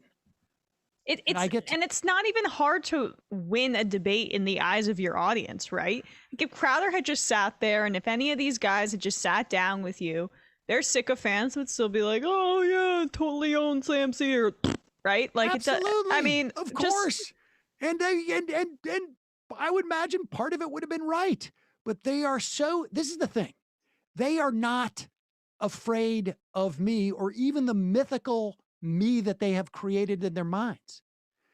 They know fundamentally that their positions are untenable, that they don't know what they're talking about. Yep. And to the extent that they do, they know they've been fed this stuff, and that it has absolutely no sort of substructure to withstand any type of assessment or any type of interrogation of their ideas. So they're not afraid of me, because I'm not that guy. I'm not the Grim Reaper. I don't have the ability to summon from the heavens, the power of Thor or Thanos or whatever those characters that Tim Pool is all excited about. They're just afraid of someone coming in and asking them questions and not being intimidated by them. So if it wasn't me, it would be somebody else. And they know I don't give a shit if I get invited back onto their shows, or if I monetize their shows, or any of that. And that's why they're afraid of me. And it's not, like I say, it's not me they're afraid of. They're afraid of being questioned by anybody. By anybody. And so it's fascinating. And now I get to be some type of, legend for no reason. I get to say to my kids, like, look at this guy, Tim Pool. He was a very big YouTube guy, and they had blacklisted me. Aren't you proud of me, kids? And they get to think that Daddy is some type of Merlin or something. Like I've got like some type of cauldron. I'm going to put them under some type of spell. Or when I do this, stuff shoots out of my hand. And I show Saul that laser video. Yes, I want to say thank you for the laser video. That was great. Should we show that, by the way? Yeah, let's show it, because that was fun. We made the call. Do we have it? Thank you to Brandon, fan who put this together of Sam. These are the eyes that humiliated you in front of millions of people. Incidentally, I'm not hiding behind the glasses. No, take them off fully. They're prescription. Take them off slowly so we can cherish the moment. And somebody better put frickin' rays that come out of my eyes in post on this. Somebody better do that. Holy shit. Stephen?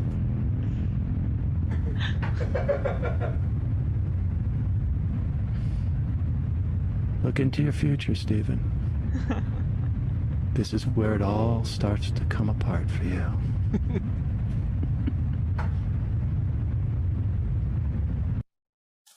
It's the sound effects too that are just fantastic. Yeah. on The that. robot voice or whatever. The Yeah. robot voice and that sort of like static electricity that's sort of emanating all around my face. When you Very say, "Holy lightsaber. shit," Yeah. When you say "holy shit," oh god. That was Brandon James Plummer at Randon Lummer on Twitter. It was great. Thank you. Fantastic. Oh boy, we really got the hits today. Let's take a phone call. Calling from an 814 area code. Who's this? Where are you calling from? Your camera just reset, Sam. What the heck? That was weird. There we go. Keep it like that. Is that too tight? Yes.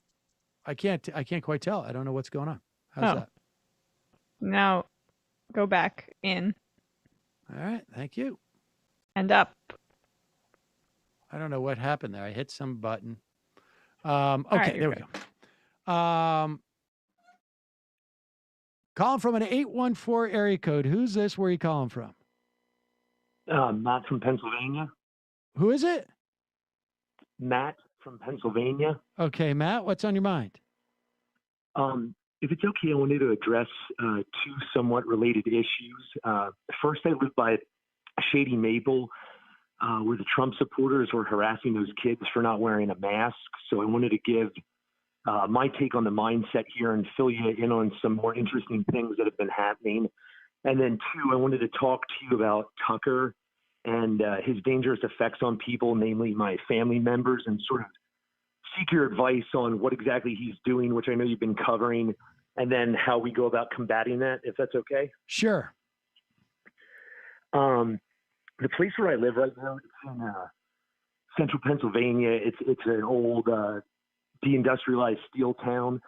We got Giuliani sent the underclass from New York in here in the 90s, and we took in a lot of people. So there's a huge racial element at play.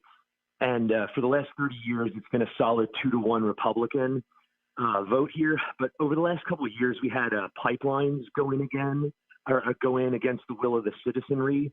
The Mariner East pipeline, it spilled last year. The company that installed them declared bankruptcy the moment they were done sticking all the local businesses with the tab. And those businesses, I think, ended up putting liens on the properties that were destroyed by the pipeline.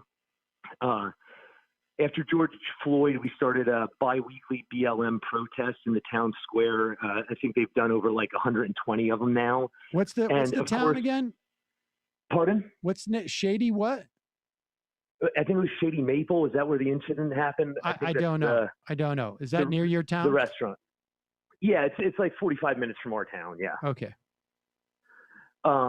Anyway, so we were doing the BLM protests, and then of course everyone thought they were anti-police. So the Blue Lives Matter protests happened, and they stopped after the Capitol. Now they go by and blow smoke at us, coal roll us and everything else. So I could go on and on. We defied the Governor Wolf's mask mandate. We didn't get any federal money. We were the last. We eventually did. We were the last county to go green. It just goes like on and on. And there's no price to be paid, as you always say, to the Republican state senator, congressman, state congressman, commissioners. The town's going downhill. It's an old working class town. Everybody's angry. Everybody's confused. And they're just stuck in that Trump universe. And I don't know. I know you guys are trying to do it. What do we do to get the message out there? Like, how do we talk to them? I mean, I think it becomes, I think frankly, it's not just a messaging exercise, right? Like, I think look, some of those people you're never going to ever reach no matter what. Some of those people, I think maybe if their material conditions get better, are less angry and become less relevant in the conversation, right? and then I think that, there's some of the people you can reach, but I think at the end of the day, it's like, I don't know how you reach a declining, post-industrial town where they're seeing, their kids are leaving because there's no opportunities there. All they got is their ability to, sort of take their F-150 or their F-250 and roll coal. And, that's their victory, because they're angry and they're frustrated and they have no other mechanism. Like, I don't know how you do this without a material benefit, or, I guess it's just also attrition on some level, right? Like, who's going to hang in there longer? I don't know. I just don't know how you do, I think some material benefits are going to sway some of the people. Some of the people are just, it's completely dispositional for them, but I don't know. I don't know what it takes beyond that. And I don't know how that's going to happen in Pennsylvania, at least in the way that it's currently constructed. And certainly I don't know how it's going to happen on a federal level. I mean, we'll see. This infrastructure bill could help, have like a direct impact on helping that town. The idea that they've rejected, federal COVID money is just like, I know, upstate New York, you hear, some of the county supervisors, and they're like, we got $30 million to finally, sort of some breathing room to expand rural broadband. We can do long-term infrastructure planning. We can do this, we can do that. We can start to help people. We can provide for the idea that they're rejecting it. Like, I don't know what the answer is for that, to be honest with you. Yeah. And what do you think the role of the populist right is? I feel like especially like Tucker and, a couple, Glenn Greenwald, Jimmy Dore, all those guys that are taking that anti-establishment energy that should be coming to us. I said, I'm around these people all the time. I talk to them. They agree with us on everything. They agree with us on like 95% of it. And then it's just like, you throw one little thing of identity politics in there or gay rights, and the 95% they agree with economically just flies out the window, and they're so close to understanding it.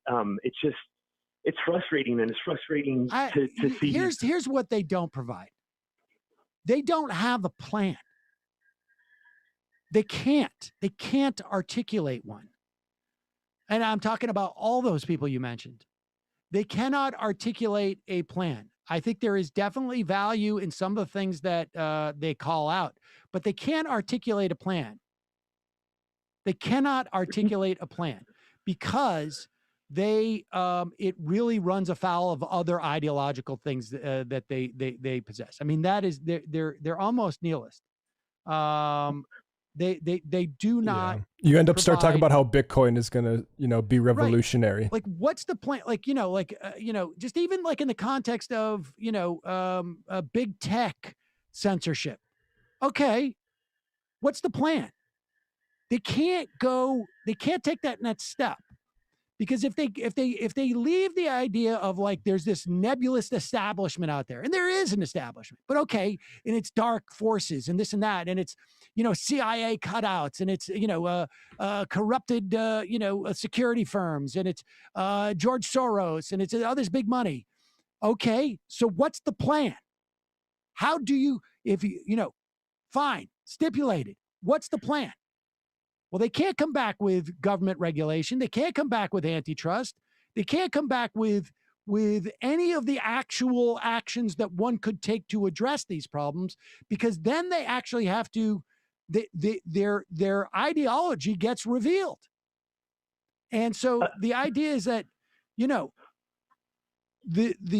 can stipulate these dark forces, but unless you think that there's going to be this other cavalry that's going to show up, or unless you have no knowledge of the fact that here's the new boss, same as the old boss, the bottom line is you need to have some type of structural critique and some type of ideological based answer, even if it's like, weak tea ideology, I mean, I guess, but there needs to be one. And once you get them to that point, okay, we agree on the problem. What's the solution? That's where you can provide something that those people you named, Tucker, Greenwald, Jimmy Dore, they can't provide that because they don't have one. Well, that's just it. It doesn't hold up under any question, like any critique of them that come. Like when I talk to everybody, I point out how it's inconsistent, then the thing they just said, and then there's just the cognitive dissonance. Do you know what I mean? Like don't point out that it's hypocritical. Just say, what solution are they offering you? What's the solution? Articulate the solution. And when they realize they're not able to articulate a solution that is deep in as they've gotten into this stuff, and as much as they followed it, and much as they can list all the enemies of their interests, when they don't have a single thing to say as to like, this is how I would resolve it, short of like blow everything up. Yeah, it's just hope. Yeah, it's scold. Right. Yeah, scold elite liberals for their moral failings that led to a strategic failing. That's all the critique is, basically. That elite liberals let us down, which is like, I got news for you. Elite liberals have never been particularly helpful. So like, what changed? You need to talk about structural things. Right. Or just like, okay, stipulated. Elite liberals let us down. So what's the answer? Exactly. And like, what is it, the people that you want to empower? And even if they say, well, we're going to put in these people. Okay, what do you anticipate they're going to do? I mean, that's where you take it. You put it on them. You make them answer when they realize they have no answer for that question, rather than, showing the hypocrisy. When they realize they have no answer, that's when things start to change, maybe. Appreciate get landed. Okay. And I would one final thing, I would just say, don't expect your argument to win in a moment that you present it. If it will win in a moment where they realize that the reality that they've been subscribing to just doesn't map to the actual reality, and then they're like, wait a second, what has that guy said? And then they'll come back to it. Yeah, it's a long-term strategy. Thanks guys so much. Appreciate the call. Bye. Sam, can I get a shofar for my daughter Adelaide Veronica, who was born this morning? Oh my gosh, congratulations.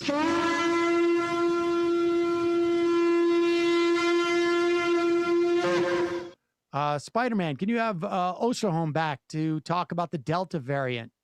I think maybe in a week or two it'll become we will be getting into that neighborhood. Yeah, that might be a good idea.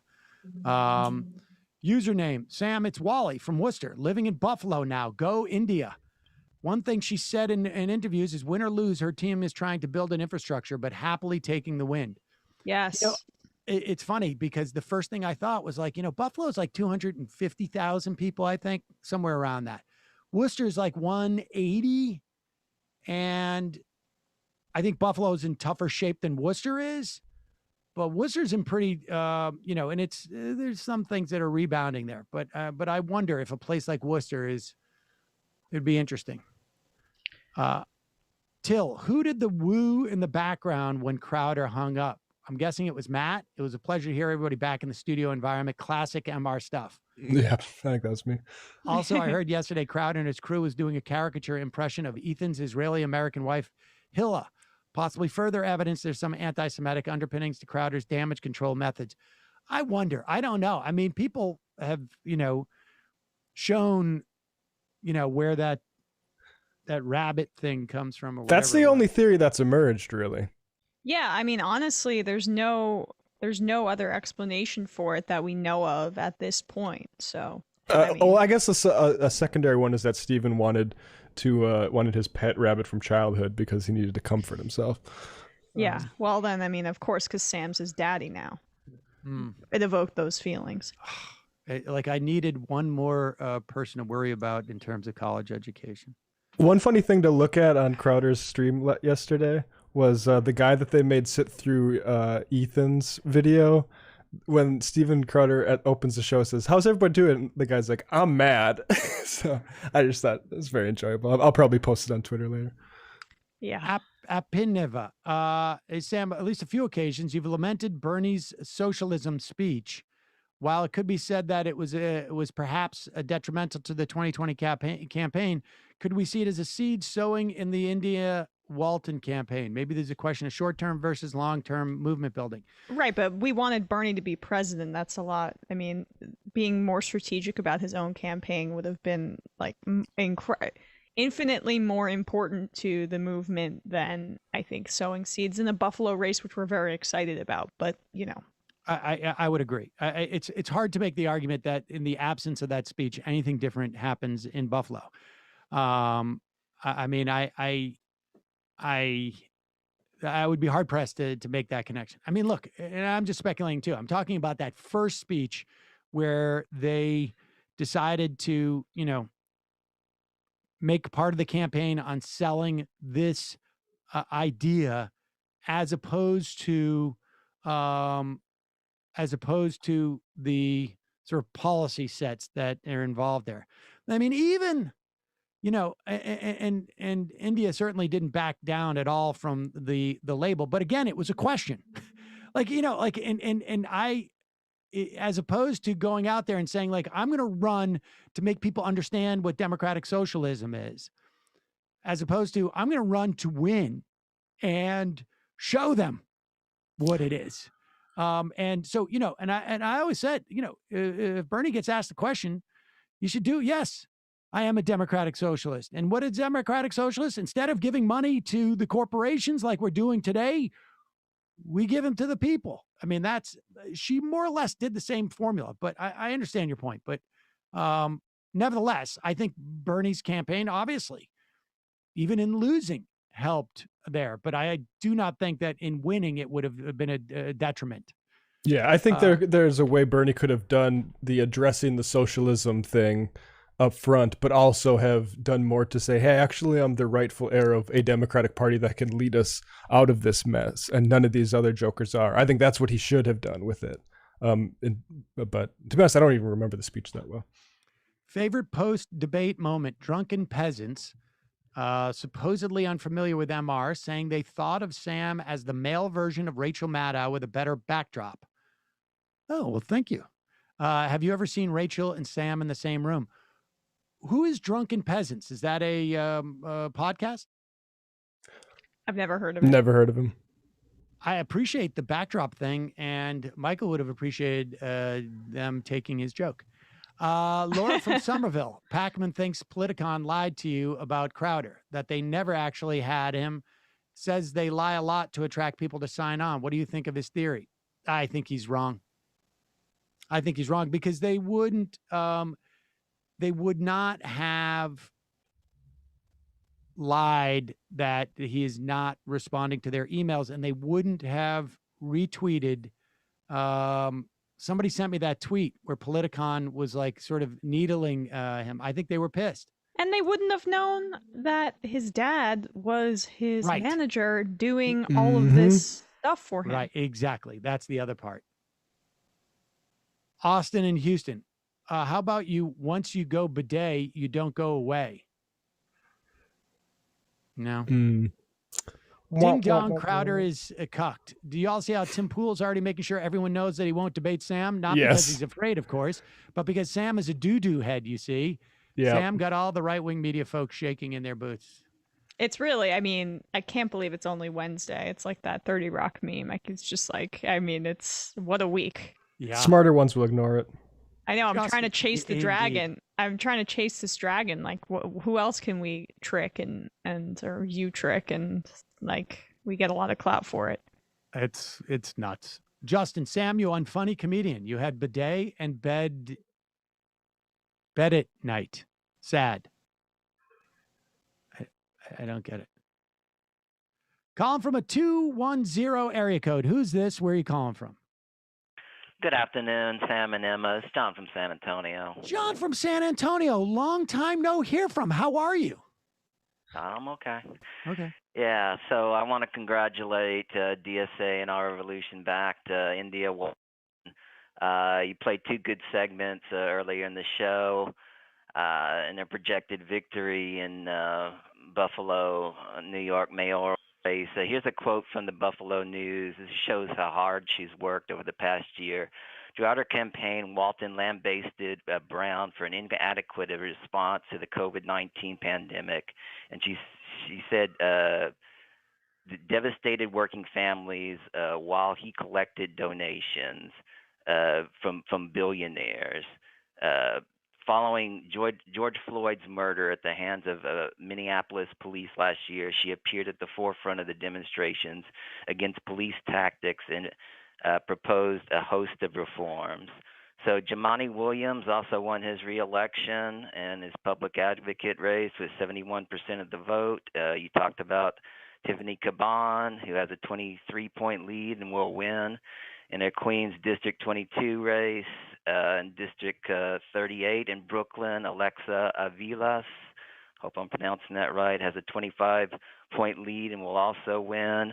And these are all DSA endorsed candidates. In District 35 for Brooklyn City Council, Michael Hollingsworth is down by 4 points. And in District 23 for the Queens City Council, Jaslyn Carr is down by 5 points. So here in San Antonio, 2 DSA members won seats in San Antonio City Council earlier in the week. 29-year-old Terry Castillo and 26-year-old Jalen McKee Rodriguez both won by overwhelming margins. They joined other members who are very progressive who also won. And in my last call, I was talking about the difference between election subversion and then suppression, and the Democrats weren't doing anything to combat conversion. But according to HuffPost, they are supposed to introduce a legislation called the Preventing Election Subversion Act of 2021. So hopefully that'll be introduced. What is that? The subversion? I mean, and does that have to do with? Oh, okay, that is at the where these bills basically say the legislature can overturn the results of the election. Yeah, limit arbitrary and unfounded removals of local election officials. There was obviously a big article on that in the New York Times where that was already happening. In Georgia, they were removing Democratic officials, black officials in particular, by permitting removal. So the part of the bill says, like I said, limit arbitrary and unfounded removals of local elections officials by permitting removals of local elections only for inefficiency, neglect of duty, or malfeasance in office, and provide a federal cause of action to enforce this standard. So yeah, basically it's just talking about, you can't remove these officials and put all Republicans in. And also talking about how the people are being harassed all over the country, which has also been a lot of articles about that, establishing a buffer zone and making it a federal crime if they do harass officials. So that's good to know. Of course, you've got to eliminate the filibuster first before anything happens. But, yeah. So also considering, according to Eric Adams' internal poll of New York voters, 24% identify as being socialist. So did Jumaane Williams or Jabari Brisport miss out on an opportunity this year to run for mayor? And did Wiley make a mistake by not having appearances with Stringer and Garcia earlier? Or she didn't have any. But I think that it is a good strategy, especially in ranked choice voting. I think you're right about Jumaane Williams. Based on what we're seeing, he's over 70% in his primary right now. But I think he wants to run for governor. Well, and I think that's true. And I would also suggest that if you look at where the race is now, relative to where it was 6 months ago, there were legitimate progressive contenders that wouldn't have made it seem so wide open, right? I mean, it was only in the past 2 or 3 months where it's like, wait a second, what the hell happened? That there's nobody there.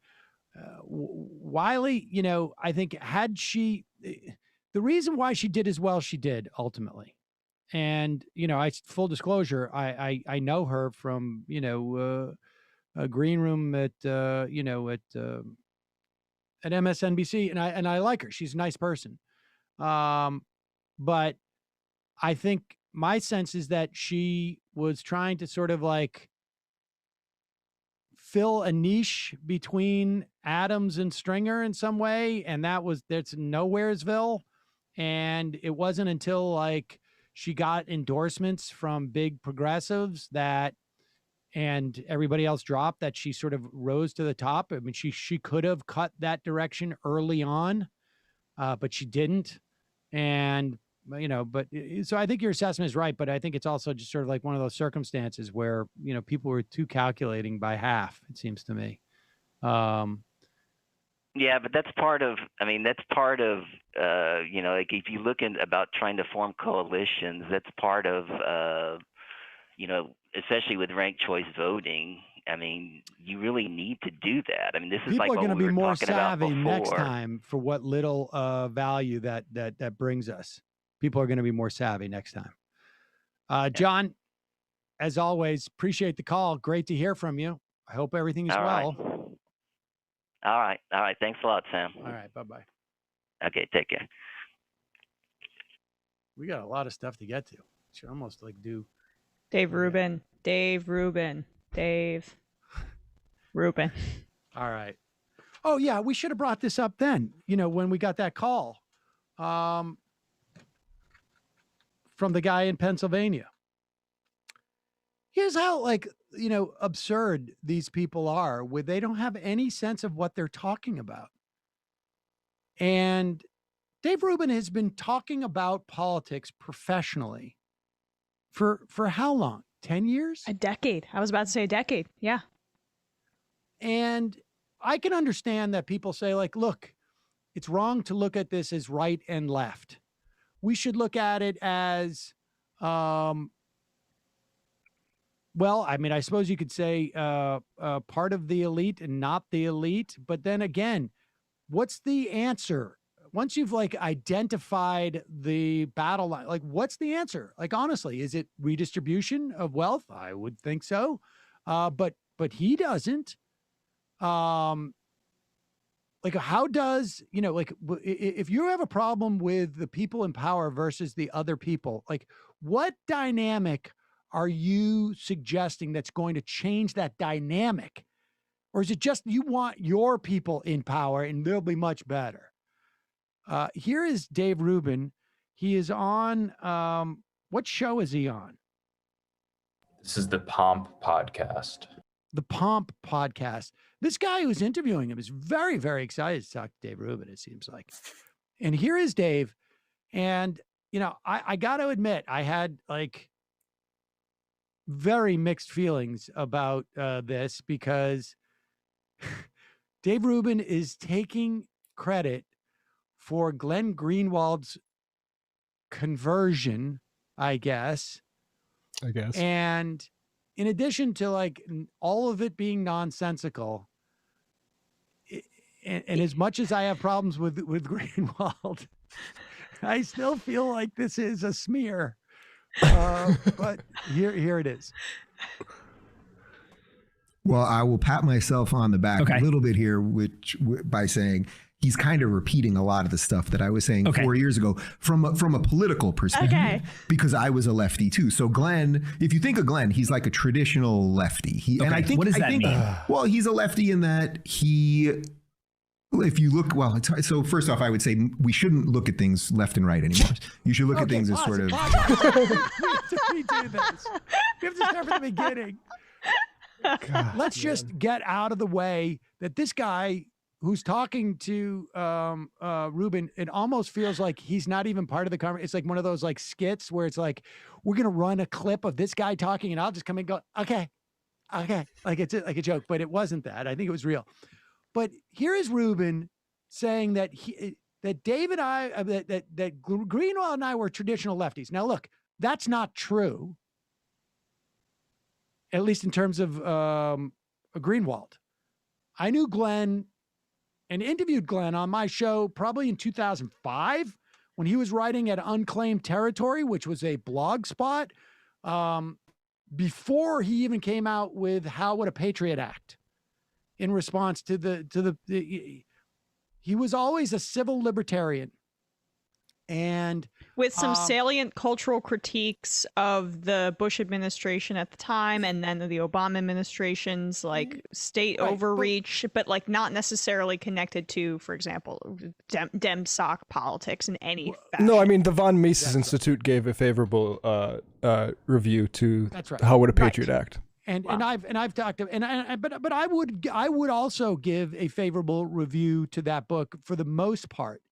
But like I've said many times before, not in the context of Glenn, but like sometimes you find yourself on the same side as people and you don't realize you're not necessarily aligned when it's a different context. So when George Bush was there's a lot of people who I thought were, I was in agreement with that it turned out I wasn't.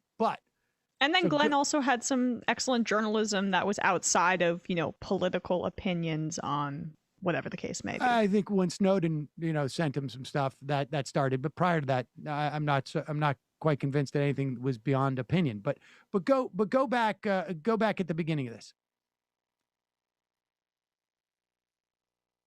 Well, I will pat myself on the back a little bit here, by saying he's kind of repeating a lot of the stuff that I was saying 4 years ago from a political perspective, because I was a lefty too. So Glenn, if you think of Glenn, he's like a traditional lefty. What does that mean? Well, he's a lefty. Great question. If you look, so first off, I would say we shouldn't look at things left and right anymore. You should look at things as sort of top bottom. I'm sorry, you should look at them as pause it. Right after he said he was a traditional lefty, we shouldn't look at things as left and right anymore. Yes, and I will translate that. I'm sorry, I don't know what I was talking about. Yes. And then he says we should look at top bottom, which is an unfortunate choice of words. But also, who would be on the top in his scenario? Would it be Dave Rubin, who owns a multi-million-dollar home? Would it be Glenn Greenwald, who owns a multi-million-dollar home? Like, who's the top and who's the bottom here in this unfortunate sort of division that he is talking about? Is he talking about we have... Like, Sam, what are you doing right now? Is he talking from an economical standpoint? I mean, what is he talking about in terms of like, how does he... It's nonsensical. But go back and so that we can hear him play through this, like, I don't really understand what I just said thing. Go ahead, right here. Because I was a lefty too. So Glenn, if you think of Glenn, he's like a traditional lefty. And I think, what does that mean? Well, he's a lefty in that if you look, so first off, I would say we shouldn't look at things left and right anymore. You should look at things as sort of top bottom, that you should look at them as, you're either for centralized power or decentralized power. So that would be the basic thing. But in a traditional sense, lefty, meaning you're a Democrat, you believe the government should and can do certain things, or you're more of a conservative or Republican, and that you basically believe the government's not supposed to do a lot. Don't tread on me, low taxes, states' rights, things like that. So no he mention of definitely comes capitalism. from more of like the centralized Democratic. Right. So he comes from that world. Pause it for 1 second. So top bottom to Dave Rubin means should you have a federal government or should you have a neo-confederacy?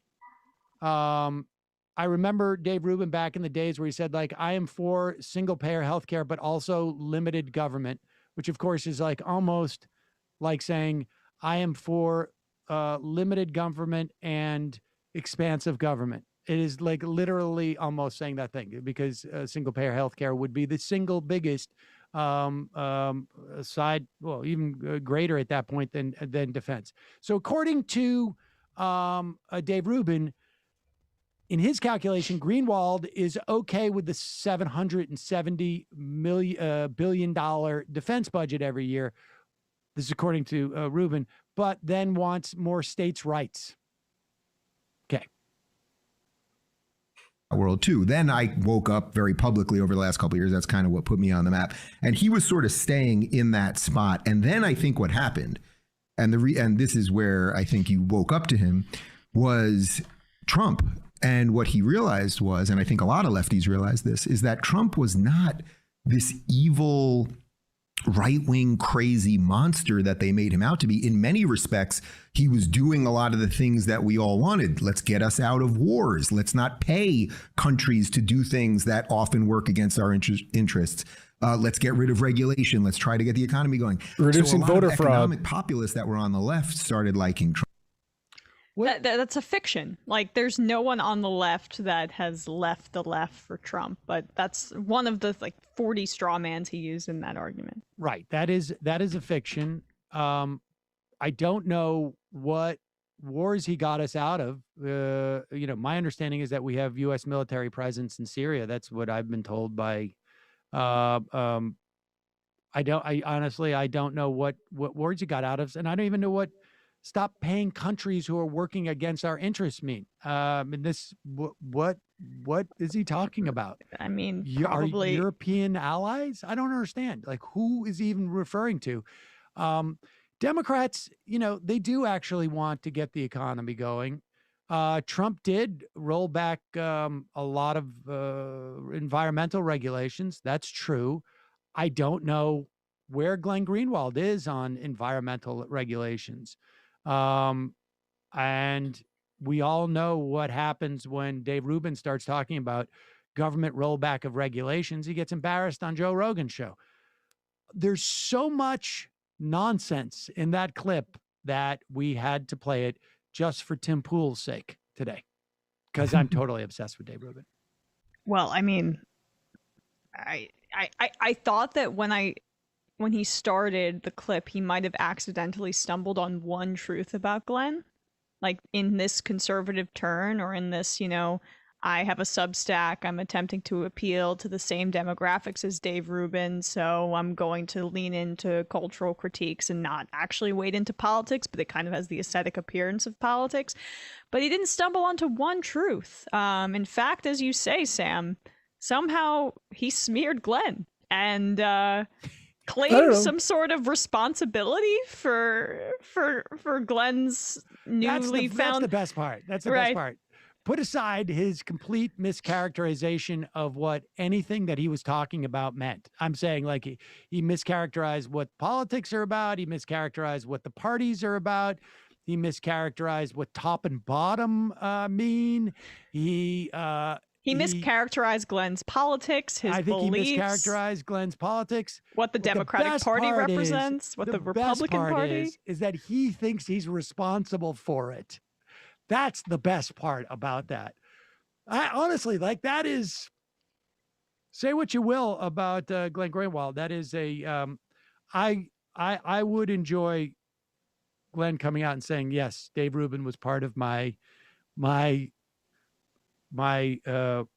political reawakening. Could say Dave Rubin was right. I mean, Taibbi said Brett Weinstein deserves an apology, and takes his origin story as being a traditional lefty at face value as well, without mentioning that prior to the day of absence meltdown, Brett Weinstein also had a problem with diverse hiring initiatives. So I think a lot of these people who have done this sort of forget what you call it, but conversion narrative, they turn out to not have been so unconverted in the first place. Right, exactly.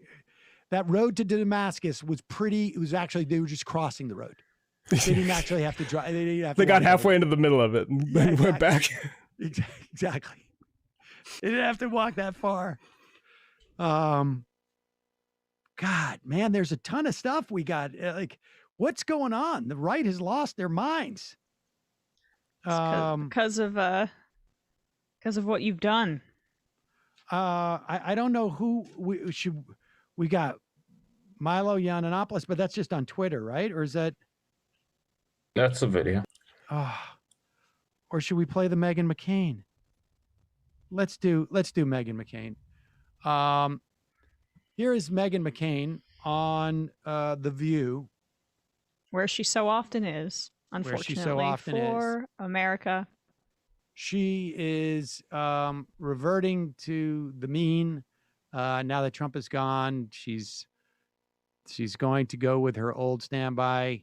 And that is, Meghan McCain, always a very, let's listen to she's now demonizing Joe Biden. And it's like, wasn't she sort of supportive of Joe Biden at one point? Wasn't she sort of supportive of him? But she apparently did not know his stance on abortion because he's only had this stance for decades. Yeah, God. Spiritual journey and relationship with God and their church is their own personal journey, and I don't try and proselytize my spirituality on other people. But if you are a devout Catholic, as President Biden claims to be, abortion is a cardinal sin that can do deep spiritual harm to you. And President Biden had been supportive of the Hyde Amendment up until 2019 when he decided to run for president. And the Hyde Amendment means that the government would provide federal funding for abortion, or wouldn't, and now he is for it, and he has shown in this upcoming budget that he is for it. And I think that sort of has been the threshold. I remember when it happened, having a conversation with a friend of mine who was close to him saying, for me, this is a deep paradigm shift for how I view President Biden, because if he's for the federal funding of abortion, and I know the women on this show disagree with me, but as far as I'm concerned, abortion is murder, and that means the government funding of killing of the unborn, and we have to, as pro-lifers, fight for the rights of the unborn. And that is a doctrine that's as old as the Catholic Church itself. So he has to choose, if his official stance, by the way, is he's politically opposed or personally opposed to abortion, but doesn't feel that he had the right to impose this view on the rest of the country. And it just, for someone who claims to be pro-life, I never understand this argument. It's like saying, I'm personally opposed to murder, but if you want to murder a little bit, it's fine because it's not my problem.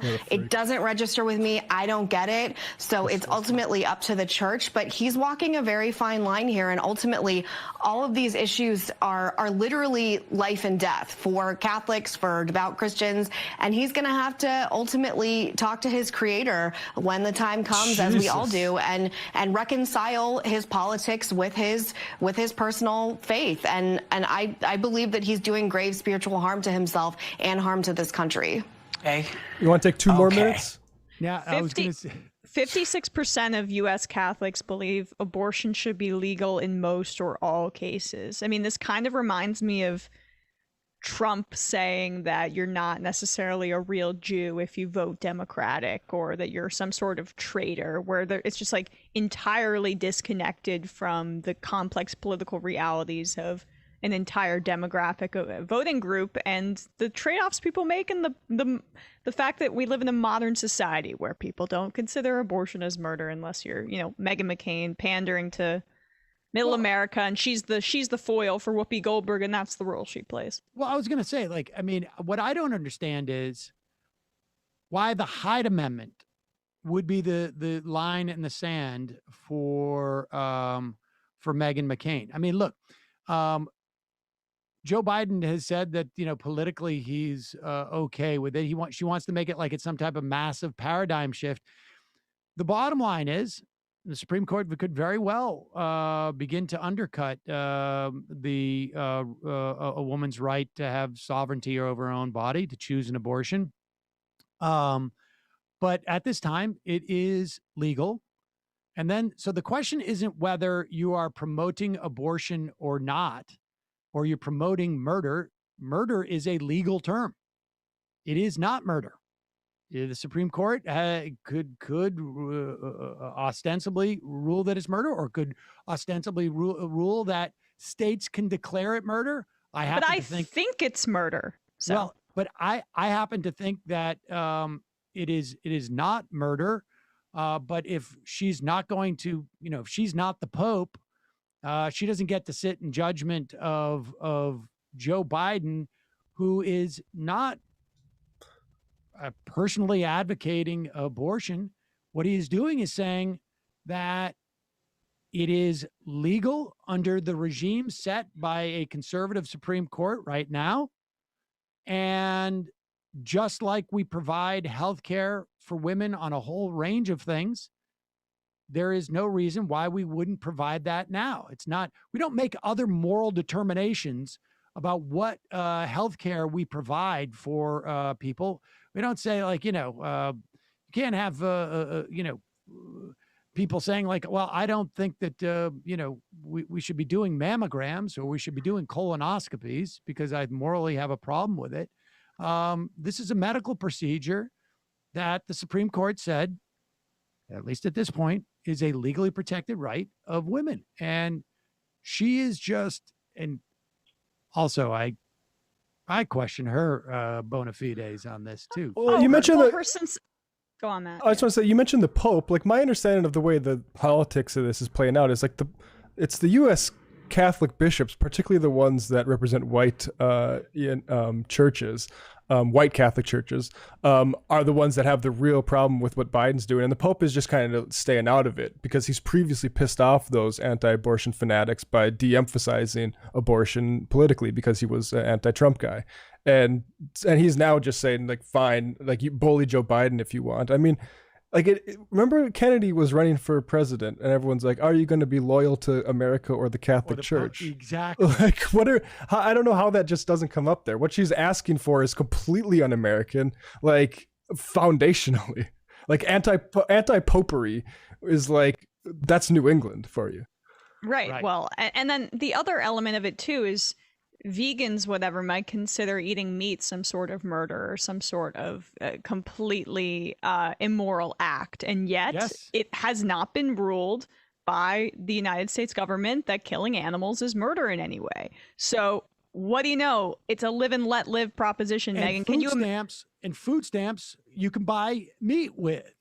Yeah, well, right. There we go. I mean, should we have some sort of amendment that don't give them any ideas. They'll use any excuse to cut assistance to people. But the point is that the government funds that, and that's the murder of animals. And there are people who are ideologically opposed to that and believe in their souls that that is an immoral action, and it's allowed. So Meghan McCain, that raises another point too.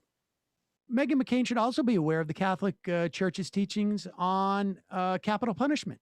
Yeah. And should also be aware that the U.S. That we have states, and under Trump, we stopped the federal moratorium on executions.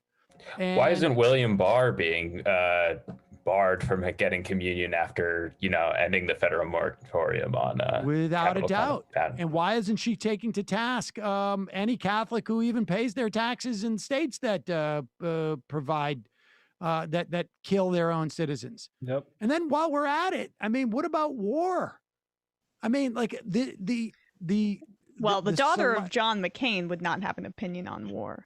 That's a good point. That's a good point. But yeah, I mean, so it's clearly just a, I hate to say she's being disingenuous, but oh, she's being totally disingenuous. I mean, 5 years ago, her whole politics was, who's nice to my dad? And there's no Democrats that's been nicer to John McCain than Joe Biden. But now this is the role she's playing. And here that's where we're at right now. Her mom works in the administration in some capacity, doesn't she? She's like a ambassador of some kind. Her mom should resign and protest.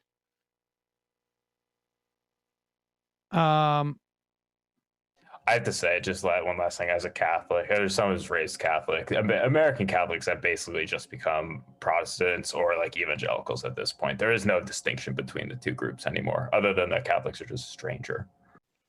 I mean, I'm reading this piece on it. There's 51 million American Catholics. They make up 22% of the U.S. population, and over half of them are in favor of legal abortion. If you break that down by race, though, I think you'll find that it's pretty. You can get some pretty anti-abortion views among Catholics if they're white. I think I don't mean. Sorry, can I just say real quick? That doesn't mean to say the non-white Catholics are pro-abortion. It just means they value other things. Jammer Sammy, I am recovering Catholic here. It's not a cardinal sin. She never does any real research. As a Protestant, she has no idea what she's talking about. It's a mortal sin in Catholicism. Meghan literally brings an empty mind and note cards full of lazy talking points. Bidets 4. Sam, as much as I love the Crowder ambush, I would have preferred you to feed debate lines to Ethan a la Cyrano de Bergerac, only to reveal yourself at the end of the show. That had actually come up, but we just thought, like, technically it would be too messy and difficult, I thought. I like the idea of a hunter-killer, but I'm waiting for them to release the political version, Junta-killer. Oh, that actually might be interesting. Jimmy Garofalo, this poor boy, poor defenseless 33-year-old gun-toting boy. This boy Crowder would never stoop this low. You don't even get permission from his father, for shame. Left of the box, Canada's Bill C-10, which can regulate user-generated content online. It's passed in the House as in the Senate. This bill did not have a full public consultation. There was a gag order on the committee studying it. Time limits on debate were restricted to force an early vote. It might die in the Senate if it doesn't go through before summer break and a fall election is called. Canadians need to push back while there's still time. Get on it, Canadians. Misfit Black. I really hope the new version of Danarchy Interstitial is permanent. Crowder's fit turns the irony of alpha males are back up to 11, so to speak. Nerd Cheetah. Crowder's a strange one. Is it daddy dearest thing, or is it the dad just aware of how fragile he is and protects him out of love? On the weird velveteen rabbit eyes thing, I think it's all about your prescription. Joe Scarborough do it too. If the angle is just so and it looks like a pair of those joke glasses with the eyes on the lenses. Yours on is bad. I'm a teacher. I live at school and never rest, but today is the last day for students at my school. Can they get a summer shofar? Sure. Yeah, I don't know. I mean, I'm not buying that. People have sent me the velveteen rabbit reference to some type of, anti-Semitic trope. I don't know. I also, don't care. Let's say it's not an anti-Semitic trope. It is, the guy is so amazingly juvenile that he had to, by the end of that situation, look, I will mock him, his holster and this and that. And I can understand, making fun of him in the moment for like, you're wearing a holster ostensibly to normalize it. Well, why don't you ask your producers to wear one too? I mean, it's weird that you're the only person wearing it and you can't even normalize it for your people who work for you. I'll also say there's video of his hand shaking in a way that makes me not really trust his ability to use a firearm in a pressure situation. Right. But the fact that he like so quickly at the end devolves into like, my audience doesn't know who you are, but they will appreciate me telling you to take off your glasses. What? What is that? I mean, it's literally like a schoolyard bully thing where it's like, dude, take off your glasses. Like, what a fucking dork you are, 4 eyes. He was just a panicking boy. Like right from the very beginning, when that guy sat down in the chair and started mentioning how like people were avoiding Sam, he included Noam Chomsky in the list of IDW people. His brain was just, it was overloading. His processor was just 110%. He was so scared. We cannot emphasize that enough. God, what I just try and think like, if I was to challenge, I don't know, like some, general YouTube host. Well, Tim Pool, say Tim Pool put a ringer in. Yeah, like if I was to challenge Tim Pool and Steven Crowder showed up, I would be like, I would be gushing with joy. Like, I mean, like I would be like, this is too much. This is like having 4 birthdays on one day. Like what? Like, I mean, why wouldn't he? It was such a perfect opportunity for him to say like, okay, I would never give you the time of day. This way I don't have to pretend like I would book a thing with somebody who only has 1 million subscribers, but I'm going to now dispatch you and show what a charlatan you are, Sam, and then be able to turn to Ethan and show what a charlatan he is. I mean, this was like, dude, we're going to line up all the pins for you and you get to use a bowling ball that is actually as wide as the entire alley. So you can't even throw a gutter ball here. It's just right here. All you have to do is give it a little push. And he was afraid to do it. Yeah, and I saw like some people were saying, because of course I just couldn't get enough, was reading up on all of the Crowder Sam content, that he's been debating people with like 4,000 subscribers regularly. He literally has an ambush series. Yeah, and it's not just the college, the debate me thing on campuses. Like he's debated YouTube creators with much, much smaller subscriber counts. Yep. All right. Unfortunately, folks, we don't have time for any more calls. I know a lot of people have been hanging on for a long time. Really apologize. Going to do a couple more IMs, and then we got to get out of here. Majority Report wardrobe coordinator, did Crowder find the trailer for the big fall? Because that really is funny. I mean, I would be a little bit nervous if you found that. Yeah. Prairie Fire. Sam, you effing got him. Kind of glad Howard Crowder ran to his dad with his comfort pistol as opposed to actually debating, which could have been viewed as a win. I really honestly lament the fact that we didn't have the debate, but it is what it is. Anyways, the Ag Report. Grain prices are down a bit over the past week with favorable weather in the eastern grain belt, but futures are still mixed with drought pressure moving from west to east. I'd encourage you to look at the drought monitor from UNL to see where the drought has been particularly hard. Central Nebraska can take drought pressure better than most western areas due to our massive irrigation potential, even with our sandy soils. Once again, I'd like to remind everybody Nebraska has good water regulations. We are not damaging our water table since snowpack feeds our rivers and provides us with water throughout the summer from the Rockies, which the eastern grain belt doesn't have. Interesting. It is pretty amazing when you realize, like, how tied into, you know, our economy is a function of, like, the mountains, the valleys, the water table, the rain. Emma Special Sheets. What's the story behind that video of you doing your dance with your overdeveloped and greased up calves? I've already explained that. Louis, I honestly don't understand how Tiffany Caban could declare victory after what happened to her 2 years ago. Seriously, what is she thinking? Because that doesn't impact it. That's how.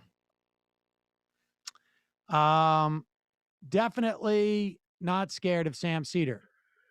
I've heard of, okay, I'm not going to read that. That's inappropriate. Future Reactionary. Since I'm a sadist, I watched the All of Louder Crowder yesterday, and whoa, I was whisked magically away to the mid-90s middle school I attended in Festus, Missouri, wherein the pinnacle of insults was calling someone gay or girly. Yep. Do we think its fans come from the commentary and stay for the comedy, or vice versa? Which one would it be worse? Yeah, there was a couple of times like, you're like a woman talking about gossip. Like, that is, I think I addressed that yesterday. Like, look, I also know, like, you know, when I was in junior high, that's what, you know, junior high boys thinks is funny, and particularly back in the 90s or the 80s. But yeah, grown-ups are generally like, no, like, it's, I don't know. I know. I mean, so embarrassing to go there. I mean, God, dude. It really is sad. I've never met more of a woman. All right, 3 more. Judy Ruliani. What is the con that you're supposed to be running? Pim Tool is a tool. All these YouTubers thinking you're on their level, Sam. I'm glad you can laugh all this stuff off. The con I'm supposed to be running is, I don't know what it is. We can ask him to give more of an answer. All right, the final IM of the day.